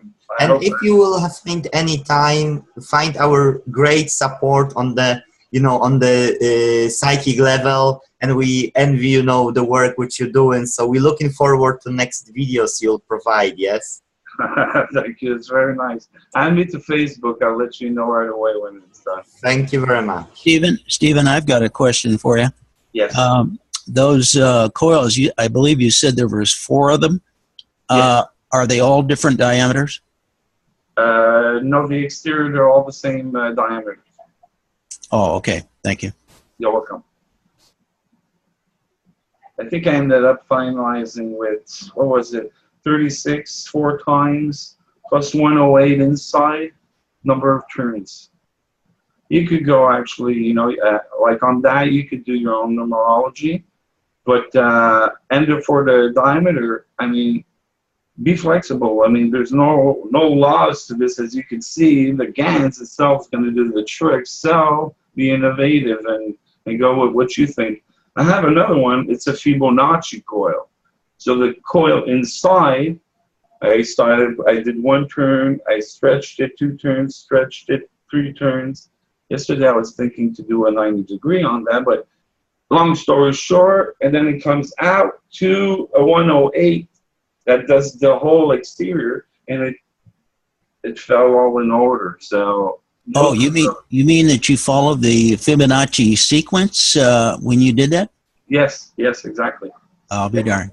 That's an interesting concept in coil winding.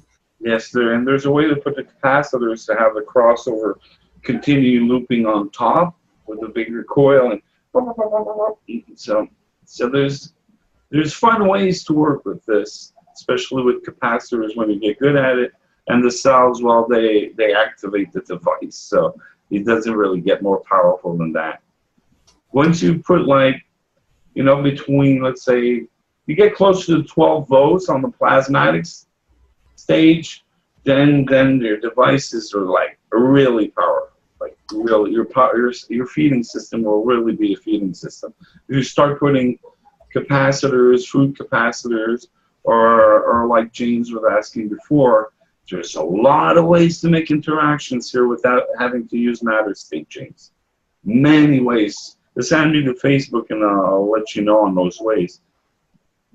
I mean, I found out something by accident. I found out one thing that Marin Cash said that is absolutely true. You actually can create a diamond structure when you're producing GANs, which kind of shocked the hell out of me. I didn't have any real intent to create a diamond structure, but it's you know, it's small. Yeah. By industry standards, it's probably large. Yes. Once I did a test, I plugged a tube cell while making GANs, and the salt, the crystal came out of it, came through the wire, and really salted the bowl. So it really can produce a lot of crystal. A lot. I mean, in a matter of a day or two. Really, there's some GANs, I think the CO2, if you just clean it twice, it's really gonna do it. If you clean it 6 times, not too sure, but it has different effects when you make GANs with cells, with plasma cells or ether cells or whatever you want to call it, chi cells. Yeah, it's very interesting on that side also. So you can make GANs with these also. Stefan, would you be able to type on the chat box your channel, your YouTube channel, so our people could go in there and check you out on what you do, so we can follow you. Not Facebook. On Facebook, yeah, just Facebook. Okay, thanks, Peter. Just Facebook.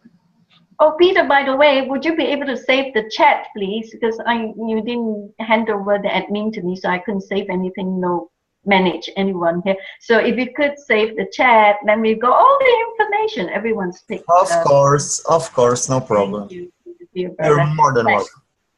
Stefan, I would like to say it's so exciting, you know, today where we have Jackie Beanstalks, we have you, although we're missing Mike Nashif, who is, well, Ron knows where he is, and Ron has put that on the chat box.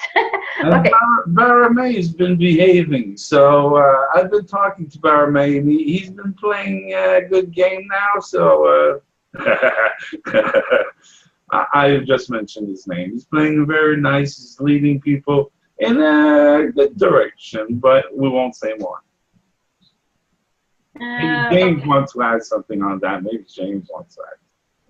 Okay, now we here in FESIG, we don't want to have any separation. We are all one family. That's what I'm saying. We're all united, flowing in harmony, joy and unity and peace and love, right? I'm teaming up with Baramay. Stefan, anyway, I would say that you are one heck of a bulldozer when it comes to forging new frontiers in this development of plasma technology, and I would really kowtow to you on that one.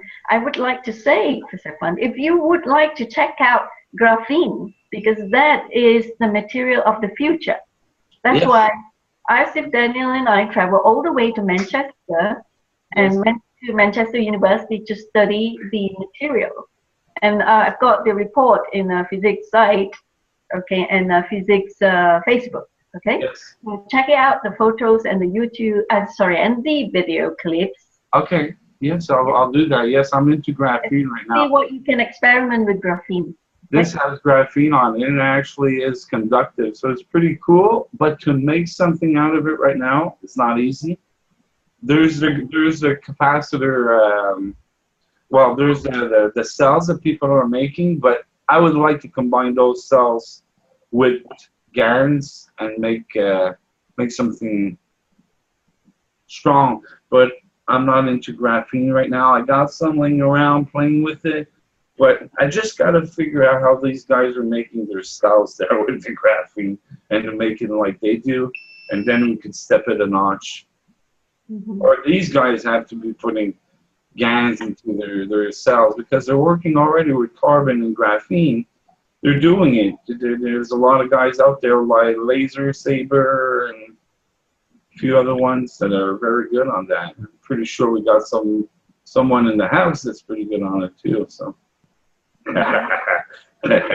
Fraz, I think he made some by his smile. Yeah, Fraz has been a long time with Mr. Cash, and my next step. Sorry for cutting you off. It's good, but it's important. 3D printing. Trying to make a mixed graphene with 3D printing. Mm-hmm. Going with 7 metals to create more fields interactions, creating designs of circuit boards, which I've already done and tested, and now I'm just at the border at just getting a 3D printing machine and starting on that level. Just leaving this behind in the sense that I could build a system with this when there's a need, and I've already given it out, so. There's so much that people could do with this right now, and like testing their own gases and making their own food capacitors and putting herbs and trying to get field interactions into water without matter state directly in it. But it takes very powerful devices, Shane. You got to build a lot of cells to make it worth your while, so that you don't have to wait a month or whatever for it to really have a strong effect. I'm saying this because of experience. I had the star constellation. I had put apples around a bowl of water, and after 4 days, it was tasting like an elixir of apples, a cedar apple. Very interesting to drink. But I couldn't really reproduce this apart from what the star constellation, and that had like 400 foot of wire on it. So it takes a lot, powerful fields to make it happen.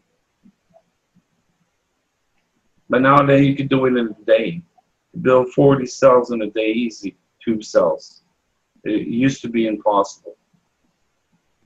It'd take a week. By the end of the week, you had 5 that didn't work anymore. They all needed to be wet, you know, kept wet. They all dried up. I had all the pains and troubles in the world with them. So nobody really got anywhere. Ali made, Jackie made, I made, and not many other people have made like 40 cells to put on the device. Very difficult. But now you can do it in a day. Stefan, we would love to see all the devices that you could show us.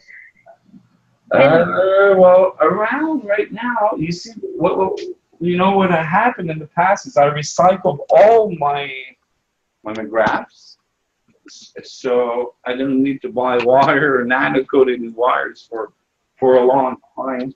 Right now, I have my wires not too long. This is my first model of Tesla-Magnetical, and this is plugged in the wall, so I'm using this as a home unit. This is Noah staff, we call it. It has GaNs in it, crystals, name it. It's a fun piece. I'm just showing you because it's a fun piece. I'm playing around with coils and having fun. This is a little fun piece also. It's single wire. It's a square made of spiral with another one inside. I haven't really tested it yet. Mike Nasher's No. Not even close. Regular, because I've been testing with bowls and putting these in water, seeing what kind of movement I could get with my GaNs. And I've been playing around with that, so that's why you see bowls within bowls here. I have a device here that's pretty strange, has graphene inside. I'm just having fun here. One thing for James, though, since he was mentioning before, with field transfer, you see the globe I have here? Inside, I painted it with GaNs. Let me put this down. And if you just put a bottle of water in it, you know, with a copper around it, and just put it inside, then you'll have a better field flow going in it. And plus, if you want, I can show you like a way to make like a capacitor, like outer layer GaNs, inner layer food GaNs, and have it transferred. That would be a simple way, James, very simple, to make some tests and see what kind of results you get with that. There's so many things to be tested. I can't do it all alone. Never ends, man. And so more people get involved and just do the basic elements of testing, making tubes, and activating their devices for real, then you'll reach a plasma state. It's very much stronger when you put cells on the device than when you plug it in the wall. Plugging it in the wall is nothing compared to cells. It really is. Plug cells on it's like a sun. It radiates. You can really feel high energy in it. But I've been playing around with that, so I'm one of the first that, you know. Stefan? Yes? Can I ask you? Because you were saying that it's better to not plug it into the wall, yes? It's better to make your own batteries or backups, yes? Oh, yes. Oh, yes. So at the end of the day, have you found any difference in between regular flat batteries like a straight through or the circular ones from like COSOL? Is there any difference in between? Well, I have a model that's not like COSOL. That's actually a model that has voltage when I test it and all that. It's very similar, but it's not at all. It's actually just, let me get you one. I made this. These are called the circle cells, so I recommend these on top of any other ones. Okay, so you still recommend more the circular one rather than the straight through one, yes? You see, it all depends how you make it. You see this one here, okay? It's like a coil, re-looping in itself, and that makes a circle. Yes. And then I just put Scott towel with GAN, Yes. wax paper, and then aluminum. Okay, so at the end of the day, is it nano coated or it's a plain copper wire? This I used to go always nano coated, but you can play around with it because it works both ways. Okay, so and this way, yes, how many coils you've got on the top, and is it matter, you know, like in the pharmacy, you need to have this turns or this direction, or? Well, you know what happens. I'll tell you a real big secret here, and people are not mentioning this, and it should be mentioned because, and this would be a long story in itself. The number 9 is always used when we're making coils. The way I see it, that's related to the tree of knowledge. You've got the tree of life, the people that get eternal life through self-cultivation by transforming chi energy into a gong energy. They can live for thousands of years. They probably also have little remedies like the dragon pill and stuff like that. But the true cultivators don't use the dragon pill. They cultivate the elixir of gong. And it's not chi, trust me. Okay, so at the end of the day, the digit 9, you mean, yes? Is the tree of knowledge. The tree of knowledge will recreate perfection, will align everything into synchronicity to be able to recreate heaven. So, long story short, as magical as this may seem, there's a reason why they're only using the number 9. Because if we go through it, you know, all multiples of 9 equals to a root of 9, like 18, 1 plus 8 is 9, 27, 2 plus 9, 2 plus 7 is 9, etc. Number of coil, the turns are 144 in the graph, so 1 plus 4 is 9. The reason is because it creates a frequency which recreates the 9. Okay? And notice it. If you make turns in your coils and all that, notice how when you plug it on, you'll get voltages. It'll give you sometimes multiples of 9, 3.33, or and I mean more than coincidence here. Okay. And with the tips, do you make them circular so that plasma flow won't go out, or you just make them straight, the tips of the copper wire? There's a lot of tricky things on this. Okay. I've discovered that these ones want to pull in some energy from a wire, so it doesn't want to shoot it out. It's better to pull it in. All depends of the wires that you use. It can get very complicated because there's a better way of doing it, and it took me a while to figure it out. And I still need to put it on paper, and that would be with an aluminum wire inside, because your aluminum wire is always your negative, no matter where you put it. If you take 2 wires, copper and aluminum, and you place them wherever you want, they'll always be aluminum negative, copper positive. So you can play around with that. And I'm playing around with some stuff like I got this, and I can have 2 positives, and the thing comes out from both sides because it's just the way that it's possible. When you're working with capacitors, it jumps to what we call an ether state or energy state, and you can have it jump both ways. You can play around with the electricity in ways that we couldn't before, and it's still going to work. So it's quite interesting, but it's advanced. Now it's to figure out all the interaction between the metals, you know, and using them in ways where you can build up field potentials, field interactions. So, yeah, that's a really interesting stuff, because, you know, when I was doing my batteries, you know, I couldn't go. I don't know why the energy flow was somewhere withheld. Yes, it was like I was building, I was placing them in the series. I've made a old box from margarine I took to close them in the one, you know, enclosure.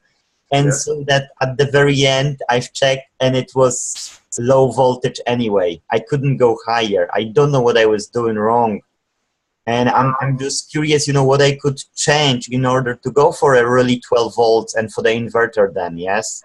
Well, yes, and the capacitor, when you're using the 12 volt, you need one capacitor, and that capacitor has to be perfectly done for it to transfer the 12 volt of the battery through the capacitor and still give you 12 volt at the other end, but without a short. So now Yes. you can use any device and plug it any way you want. Mm-hmm. The trick is really easy. Is you make sure you only make 1 turn and a quarter of Scott towel, not more than that. Just 1 turn and a quarter. A quarter, okay. Okay, and same thing with the wax paper or parchemin paper. Mm-hmm. 1 turn and a quarter. Don't go a turn and a half or 2 turns. Then the gap will be too thick. You won't have the same amount of energy transfer. So you'll always end up not having anything at the end. Okay, that could make sense. Yes, and you make this the tube cells. You can make it the exterior capacitor. If you put it on it, you can make it re-loop on the cell. So then you just plug the cell, and the capacitor is re-looping on the cell. Look at the video. There's 3 ways of plugging it, and it's genius because each cell is re-looping on itself if you wanted to. If you don't want it to, you could plug it. It goes through the cell and then goes through the capacitor. And if you don't want that, you could plug just the cell. If you don't want that, you can plug just the capacitor. There's actually 4 ways of plugging it. 1 device. Yeah, I'll test it out because that's quite interesting. You know, for now, yes, for now I couldn't go with a higher voltage, so I was thinking how to do 12 volts on a plasma batteries in order to plug it to inverter, yes. And I've got an inverter, it's lying around, you know, it's doing big nothing. And it's a small inverter, it's 150 watts, but it's still, you know, it's still enough to start. Okay, now there's 2 ways of going at this, okay? There's one way that you're trying to make energy and yet you think that it will sustain. That I haven't tested very much because I haven't been thought like that. I've been thought that this sustains other systems, and that's what they've been doing for me. So if you plug this on a 12 volt battery, it won't sustain it. Forget about it. It won't draw in the amperage of that much. You'll need to put a Trinity cup on it. You need to put a 90-degree coil McGrath on it, or a 3-stacker McGrath on it, or one of my Tesla magneticals on it. Then it will work. The easiest thing is just a Trinity cup. No, you're right, you're totally right, yes. The thing is that I want to do it as a power source for the device. That's what I was thinking of, yes? You could, I would go personally, because there's 2 ways. Either you use because if you think about it, okay, I get a battery, rechargeable. It's carbon, it's science, it's whatever it is, right? Yes. I know that this, with this, works. So the idea doesn't take a genius. You take this and you make one with it. Yeah. So how do you do that? I'm sure, okay? I'm sure in the sense that something's stopping me from saying because of the wetness or something on that regard because of my tests in the past. But if you take a rechargeable and you put a capacitor around it, 1 layer, and you put cans on it, with a wire or aluminum to re-loop it, then it should sustain itself. You should be able to at least lit up few LED lights without it running out. Okay. Yeah, I was trying with my keyboard for my son. You know, it's like a regular keyboard you play with. You know, it's a small keyboard like synthesized music. You know which one is. Yes, that'd be a good idea. Exactly, and it holds 4 AA batteries. So what I did, I supplemented with a first one battery, regular Alex Beat, regular, yeah. Yes. And then I was trying to go for more, and they were drying out, and I couldn't do anything about it. The the voltage was raising up, but the current, yes, was no, the amperage was going down anyway. Okay, going down, it didn't stay stable at all? Not at all. Okay, that's a good question. I mean, try it with the cells. Keep in mind that if you put the 4 AA batteries with rechargeable, it Yes. shouldn't take you more than 4 to sustain it at least. Okay. But you can make them really small. I mean, here I use these ones. I use these tubes, which is pretty decent. You know, if you get a rack, you could do a nice feeding system, you know, 24, 48. I did it this size. I did it like a circuit board. I'm going to show you like the inside, what kind of look like. Right? Yeah. So, but this is not really what I've done, but just to give you an example, I've done those in little squares, and I put all little squares on a piece of paper, and it worked. So there's no really limit to this. Yeah, but the idea is that the voltage was going higher and the amperage was still, you know, no use. Not direct use. It'll sustain like our batteries, rechargeable. It will sustain them. If you don't try to get too much of the batteries, you know, like a decent flashlight or whatever, then there's a balance you need to reach. It's that simple. Just need to play maybe more with Stephen, I have another question. Yes. Have you ever experimented with different wire sizes, like going down to 18, 20, 22, 24 gauge, something like that, other than, you know, the larger sizes? A bit, but not that much. Not as much as I wanted to because of the financing, you know, just of having to buy all different types of wires. So I haven't gone like nano in coils, but I went nano in capacitors and cells. The reason I ask is because I think both Mike and Marin both have mentioned that plasma is, you know, it's conducting around the copper and around the zinc or whatever you're using, and the size is irrelevant because what you're doing is you're creating a plasma catalyst. So the wire is only the inner part that the plasma is flowing on the outside. Well, you got to figure, you got to know also that the bigger the wire, the bigger the space for the plasma to flow on the outside of. So if you got a big wire this size, well, your plasma is going to be on that wire. If you got it that size, it's going to be on that wire. Maybe the field, like you say, will be the same.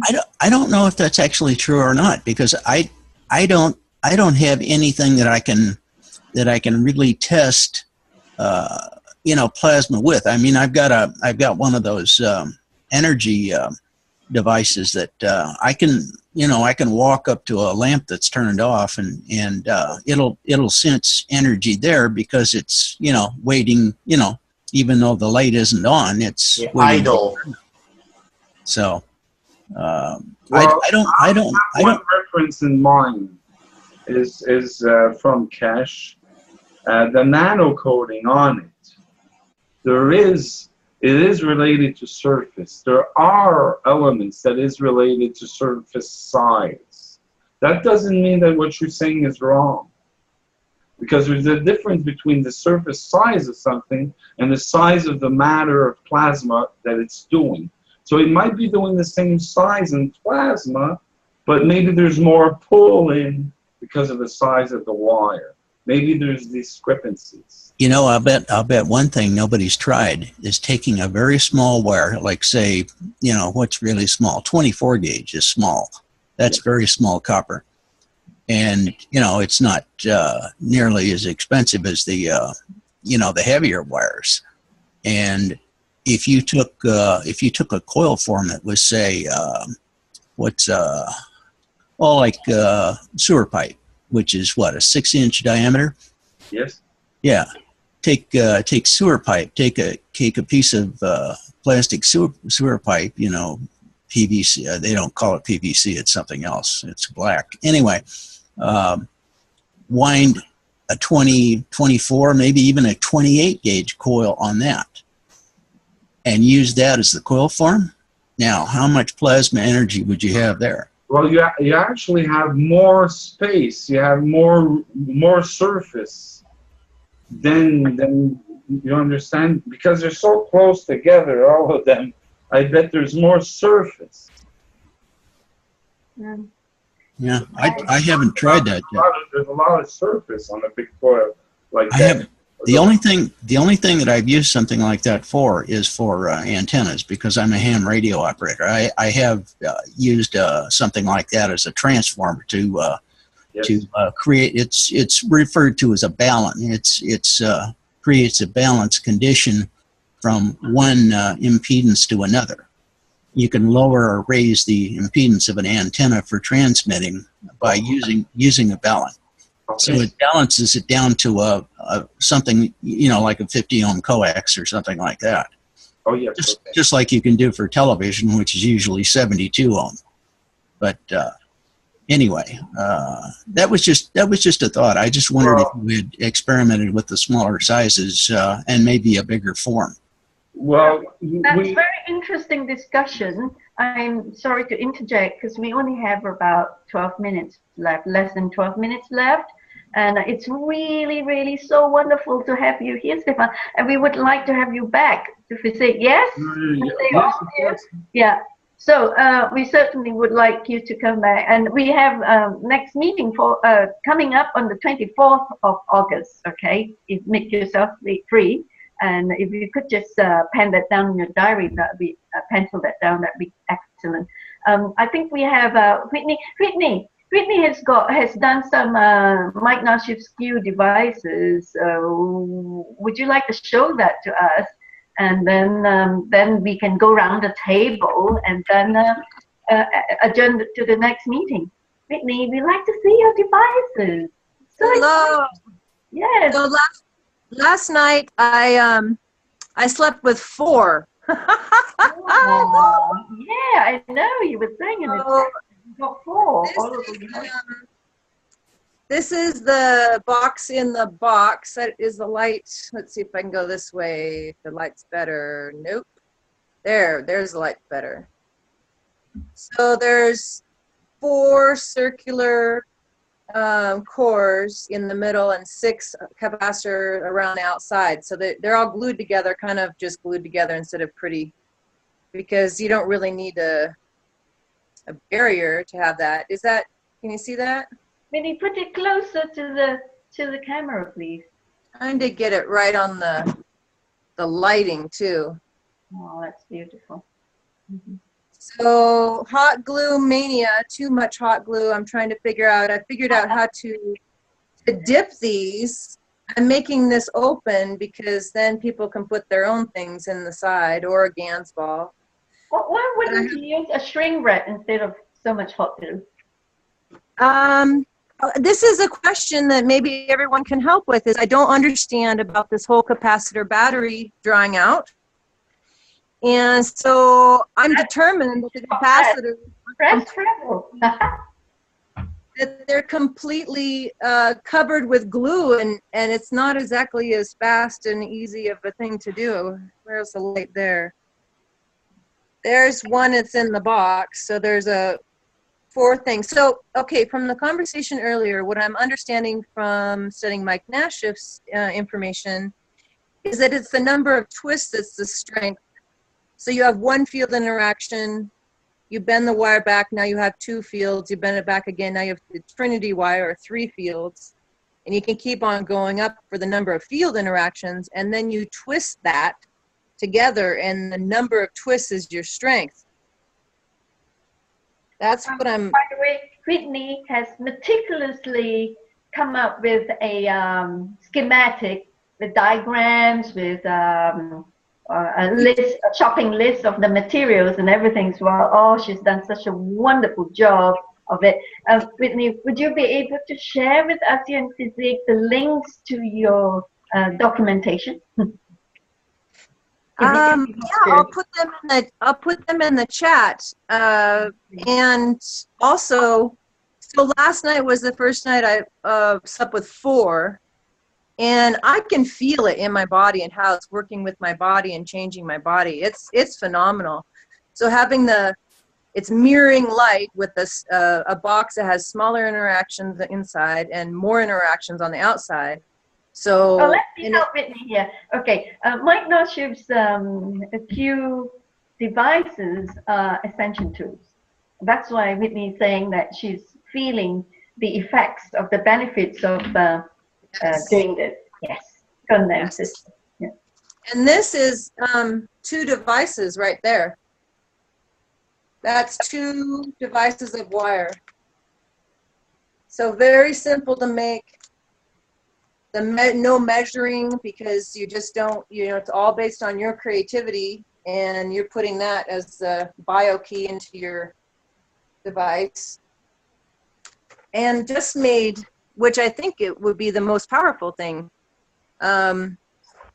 These are, see if you can see it. Let's see. Sorry about the angles and the lights, guys.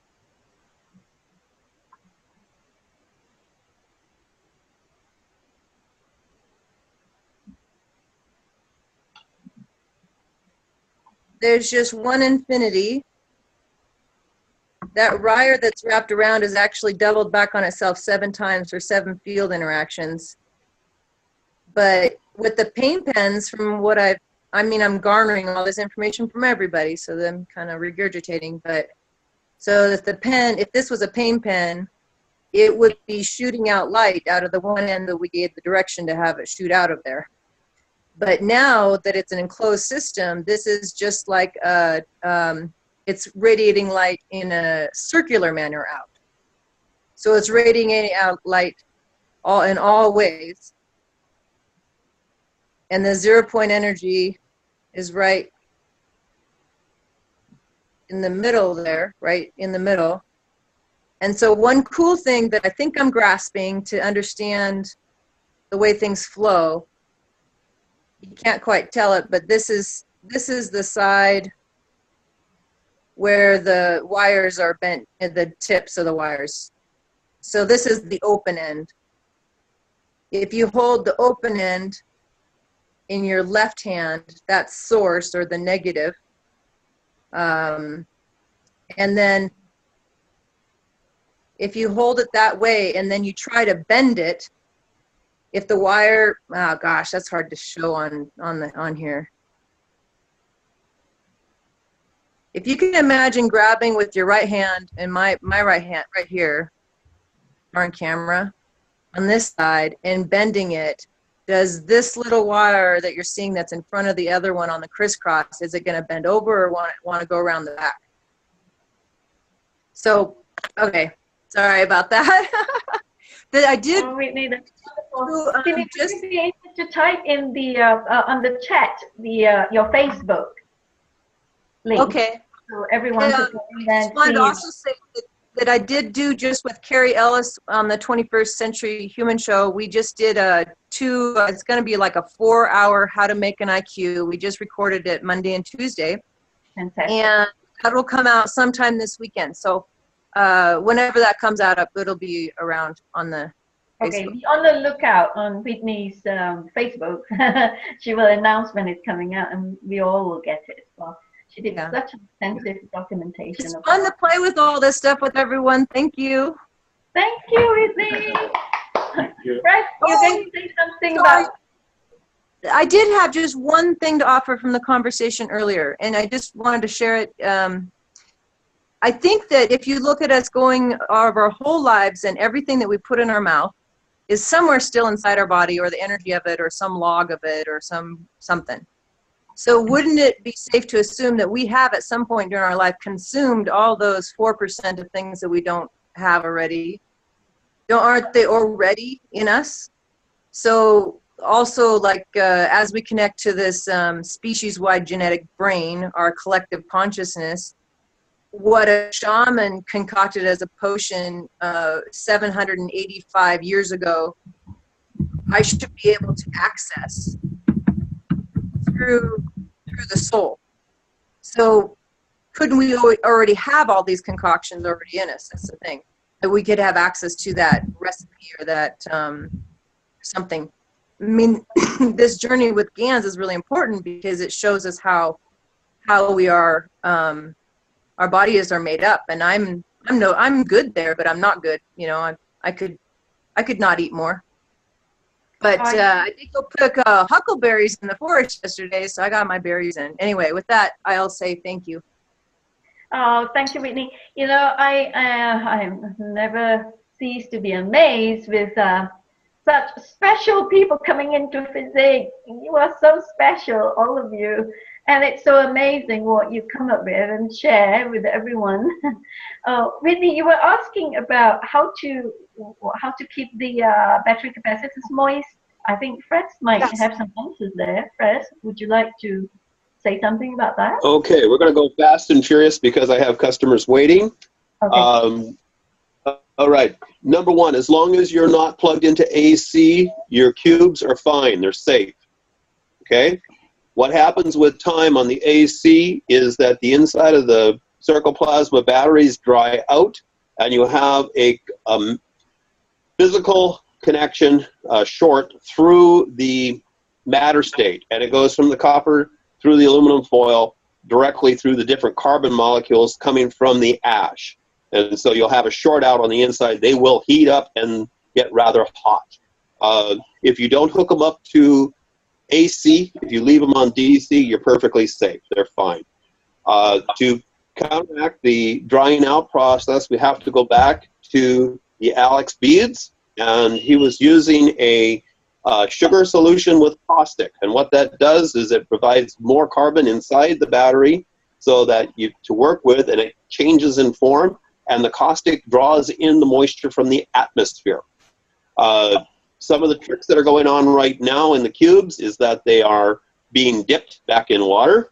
This reactivates and soaks them up, and they're safe for a little bit longer.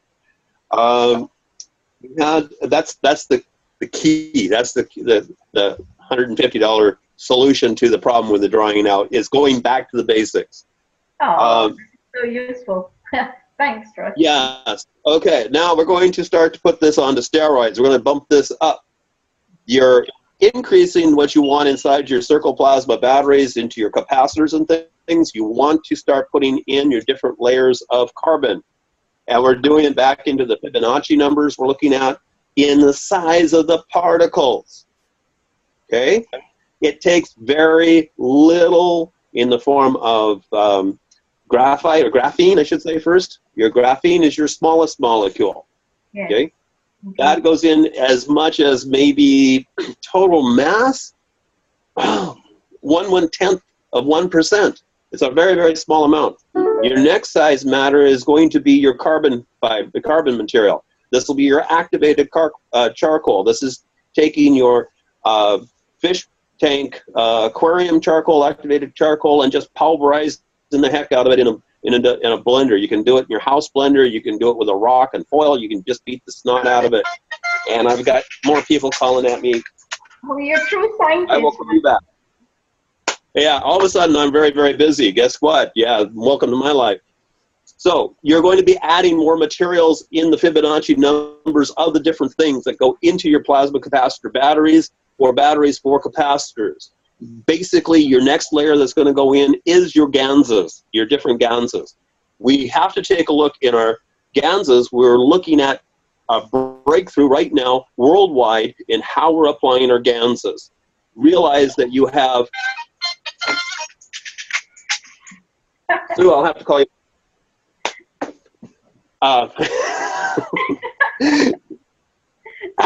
Welcome my world. You know, they wonder why they call me Fraz.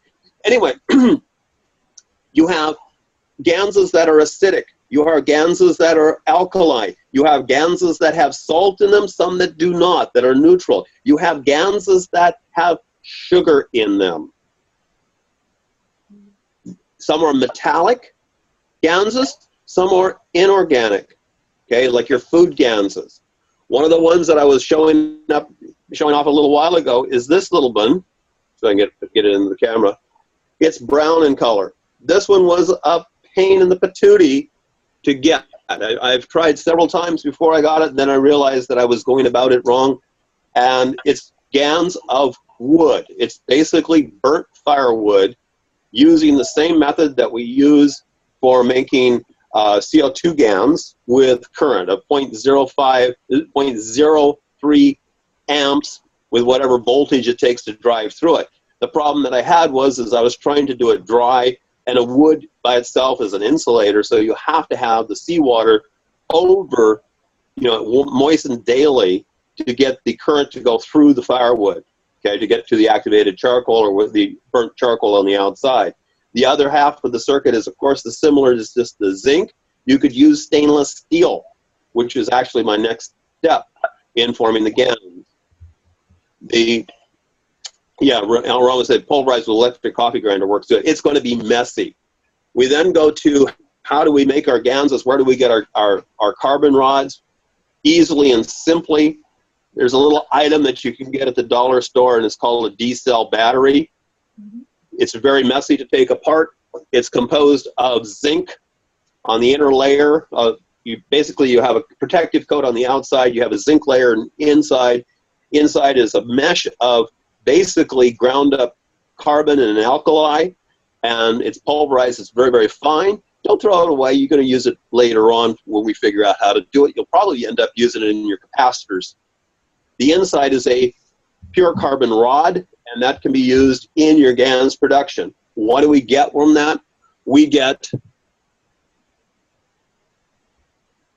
really nice, fluffy, about 80% CO2 GANs, and it's almost a gel, which is it's far different than our original CO2 GANs, which was this one here, which is mostly 80 to 90% zinc oxide, much denser, more crystal, more powder-like.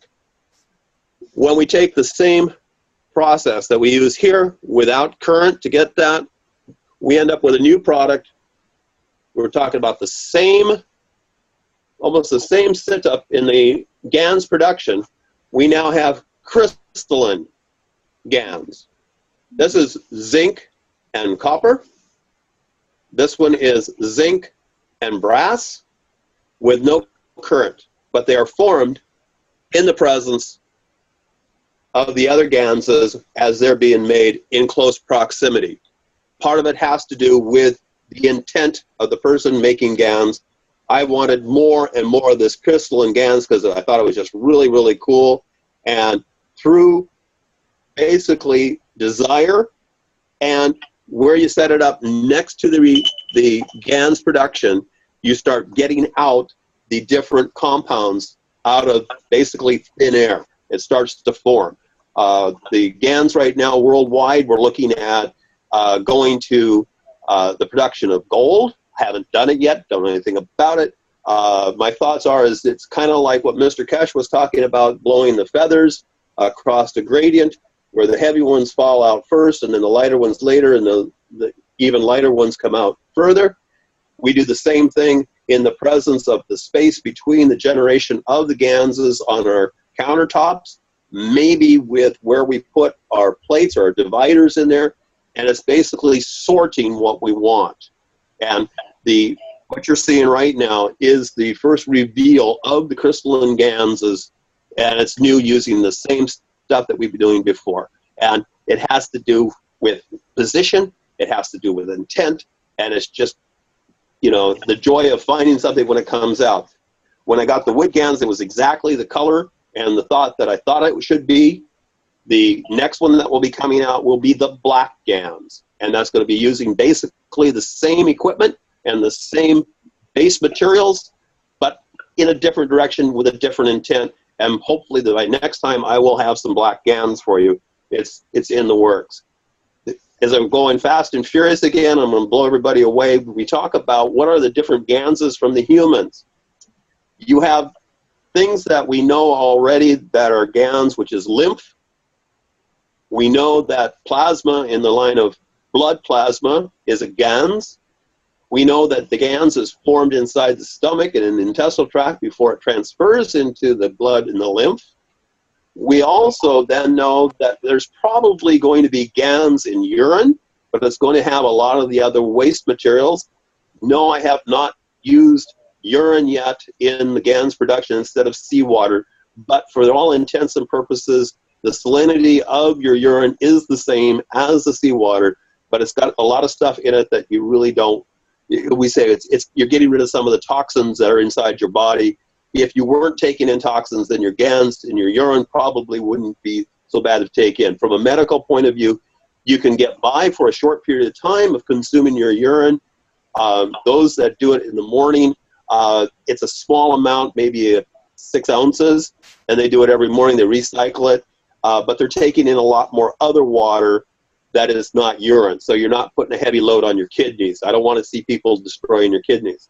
In the beginning, Mr. Kesh was talking about not consuming GANS or liquid off of GANS simply because we have no way of controlling what GANS that they're using. Or is it going to be a lead GANS? Is it a copper GANS? Is it zinc GANS? Is it something that's going to have heavy metals that are going to adversely affect your kidneys right away, or other parts of your body, your electrical system, which is your heart and your brain? So the idea is not to get into consuming GANS internally right away until there was more research and understanding and how to do it. What Alex showed early on about a year ago was that we can get GANS, we can get what we want by not putting the metals directly into our system or consuming it directly out of it, by setting whatever we want in the line of water near or inside a vessel that has the GANS, and using the plasma field to transfer the energy to that water, and then consuming the plasma indirectly from the water that was affected by the GANS water started. Well, thank you for mentioning that. That's really fast and really a lot of information. I know. You know, we could have a workshop on its own with you talking about all this and showing people how to make those different gases. Hey, Fred. I'm going to do the best ones next. You ready for this? You ready for this? We talk about what makes individual, and we start looking at whole foods as what we consume right now as humans being better. Like an egg is a whole being, okay? You know, in its part. Avocado is a whole being right there, you know? Seeds and nuts are whole beings, and we take that in and we're taking in everything that we need to sustain life. Brain just went dead on that one. What we're going to is the next one is for the baby inside a woman, there's a transfer, and basically through the amniotic fluids and stuff, it goes into the baby as GANS, and then after the baby is born, the best GANS for the baby comes from the mother's breast, which is milk. Yeah. Okay. Now we've gone through. So we then take a look at what are the other things that are excreted from the body. Do they possibly contain GANS? Saliva, sweat, tears, all are in that same line. But the thing is when you start doing, and this one, okay, I'm being called half this. That's it for today. Enjoy.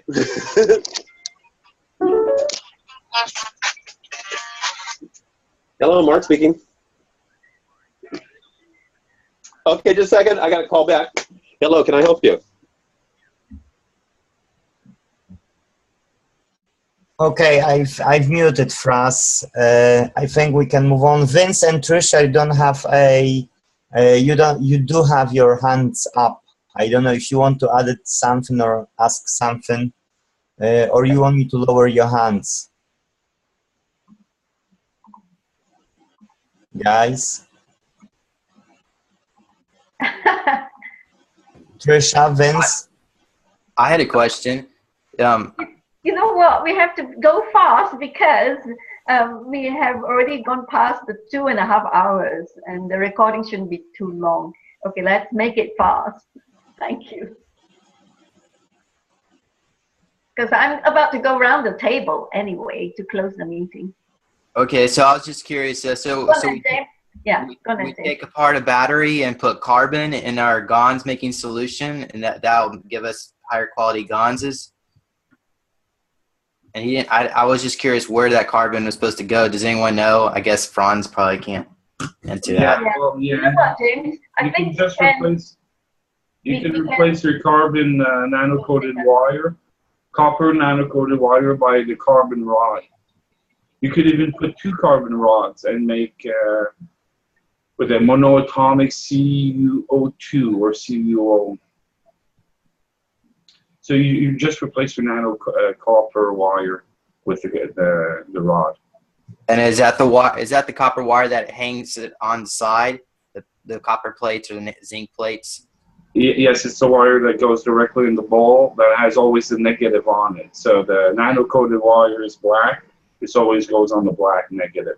Okay. So you could put the rod on that one. And you could put it on the other one also.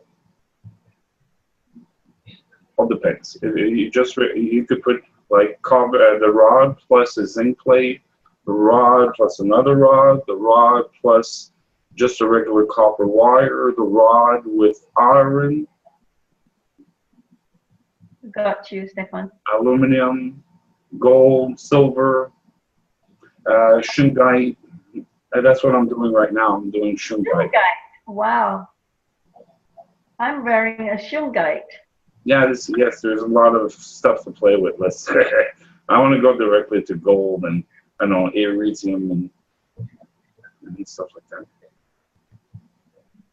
Right. Shall we go around the table because it's way past 2.5 hours now. This is so exciting and so interesting. Today's meeting, the 16th FESIG meeting. You know, we can do a lot more in the next meeting. Okay, and hopefully Stefan will be back. Yes, yes. And everyone here will be back, and we'll see if we can catch Jackie again. All right. So for now, I think we need to wrap it up. James, you got any more that you want to add? To start off with you, going around the table, James, bro. No, I'm good. I just want to say thanks for everybody for sharing. I think this is a great way to all of us to enhance our knowledge is working together. So let's keep doing that. And I want to say just thank you, also Stefan, and please come back. I love to learn more. I will, James. I will. I'm a big fan.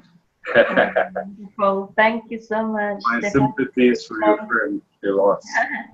Right, and next will be Peter. Peter, you want to say anything more? You've got so many questions. No, I've got plenty of questions, but it was too busy today. Plus, my Gregor was just annoying. And I see James got a nice box of stuff. I don't want to even ask what it is because we've got no time now. So, yes. Oh, in fact, Gregor has been quiet. Didn't hear him anything at all from him. Whom? James?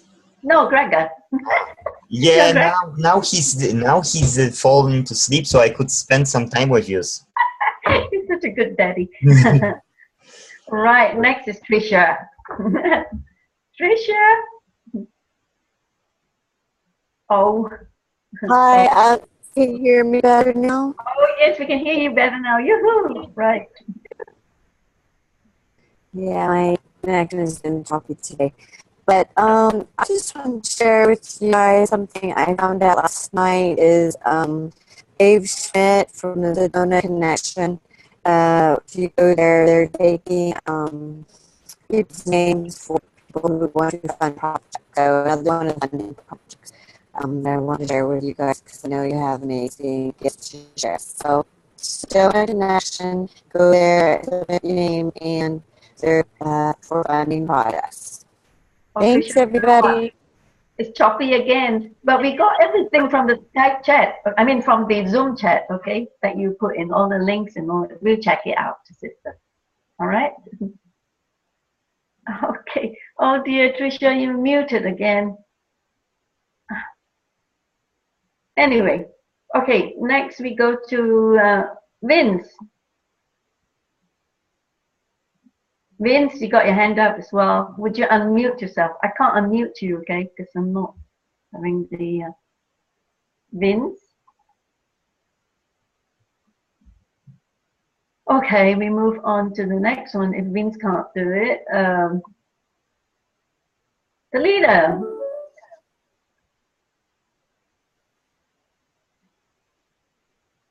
Dr. Hughes, can you unmute yourself? We're going round the table.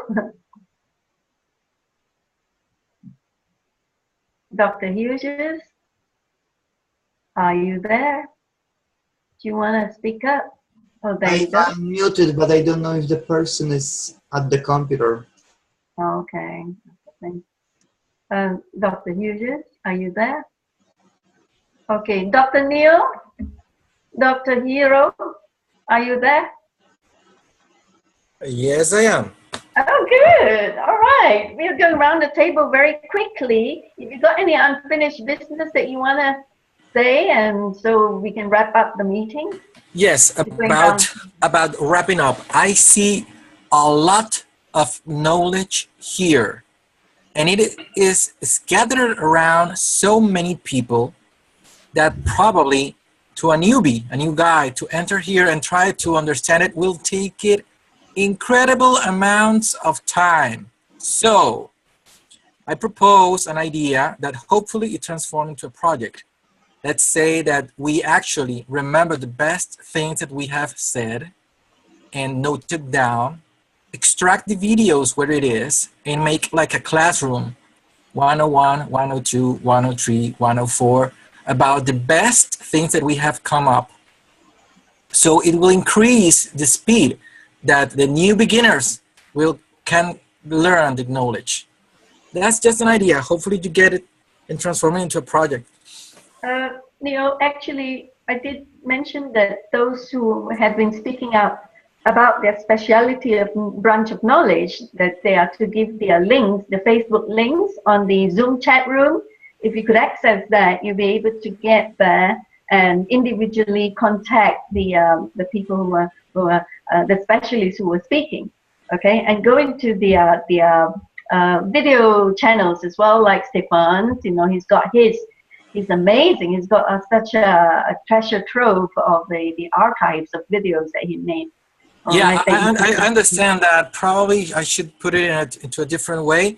It is as simple as that. When I studied engineering at the university, I studied actually 200 years of great mathematicians. 200 years in 2 years. That's what a university ordered knowledge can give to a person.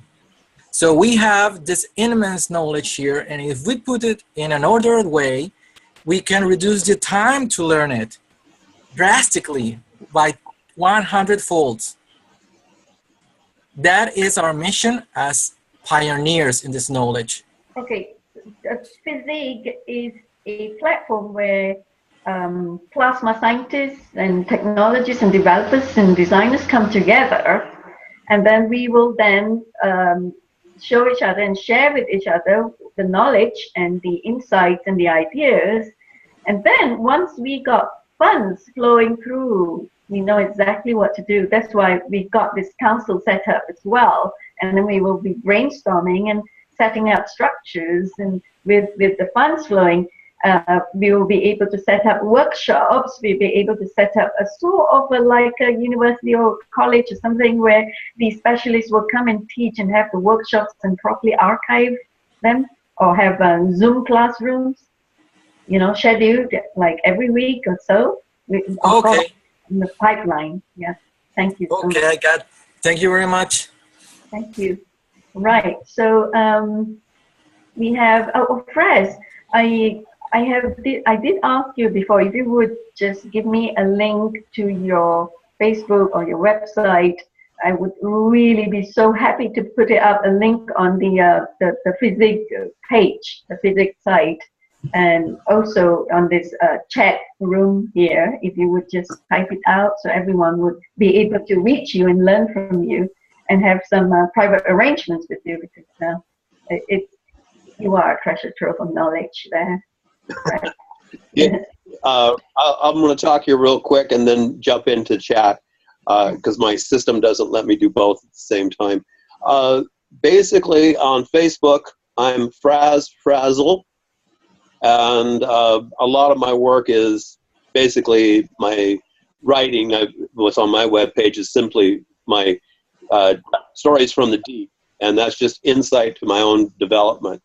I've worked with quite a few of the developers around the world on some of the new innovation as kind of a background advisor, and they've gone on and produced some really wonderful things. So all I am is a catalyst and such.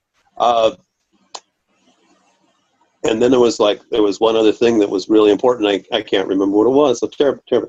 Anyway, Frazzle, and I'm also available at frazzle@techline.com is my email, and I'll type that in a minute. I'm going to sit back, and I've got one more thing that it's escaped my mind right now, and I'll let the rest of the roundtable come back to me, please. Right. So you want me to continue with going around the table? Okay. Right. So Ron, you're next. Ron? Brother Ron? Okay, I just had to unmute myself. Yeah, I just put in a link that everyone might be interested in if they've never heard of the Emerald Tablets of Thoth. It's on Crystal Lake. I have. Thank you. And well, I'm sure there's probably some people that haven't that might be interested in some, I guess you'd say, higher learning to the nth degree. So other than that, I don't think I've got anything else to add. Well, you have put in a lot of information on in the Zoom chat room. I think everyone ought to go in there and save up the chat so that you can refer to it later, because Ron has given a lot of links and information as well for our own learning process. Thank you, Ron. You're superb. I try. Oh. Namaste. Namaste. So we have gone through you already, Tricia. Vince, me. Oh, Shah has gone off. I was going to go round to Shah.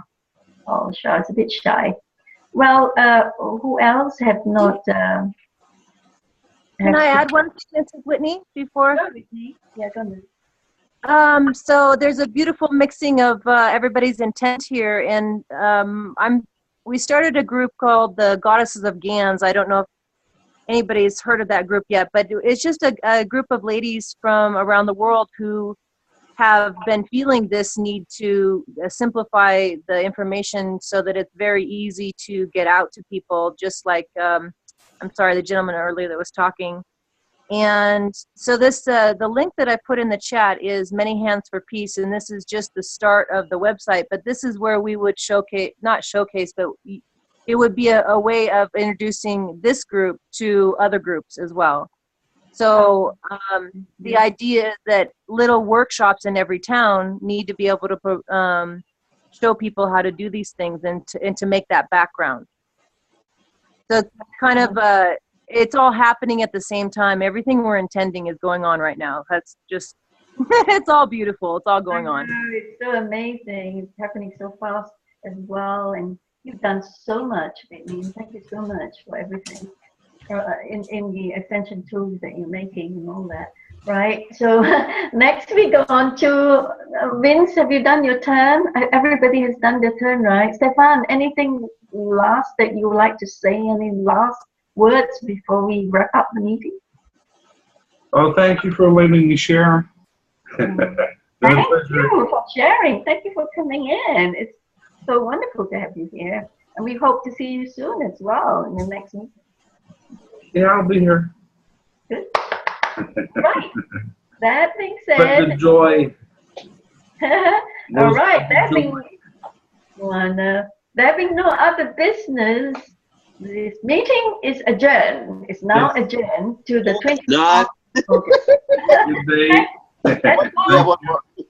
And much love, brothers and sisters. Hold it there. Hold it. Crystal. Yes. Crystal? Yes, I'm here. Yeah. I'm listening. Okay, we have one more important piece of information, and this came out of the last teaching session with Mr. Cash.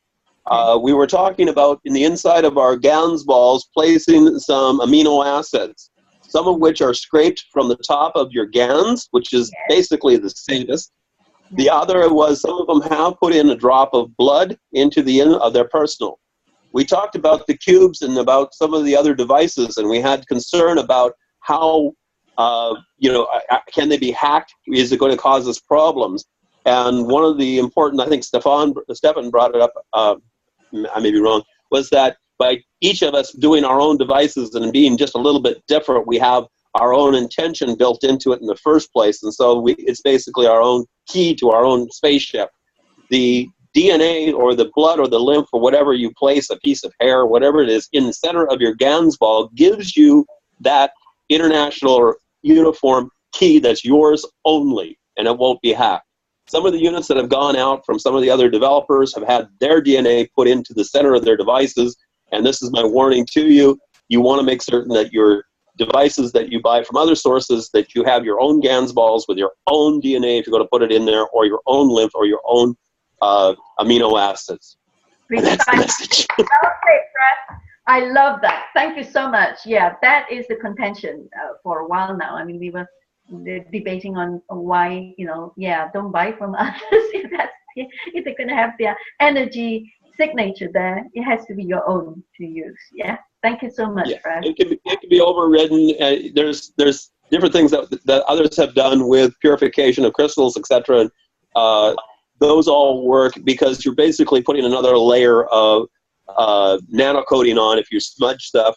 Same thing goes with your devices. But when you go to the inside, when we get into the power cells, which are going to be hitting the market or hitting the internet probably in the next 30 to 40 days, when we start talking about the GANs balls on the inside, make certain it's got your information in it, not somebody else's.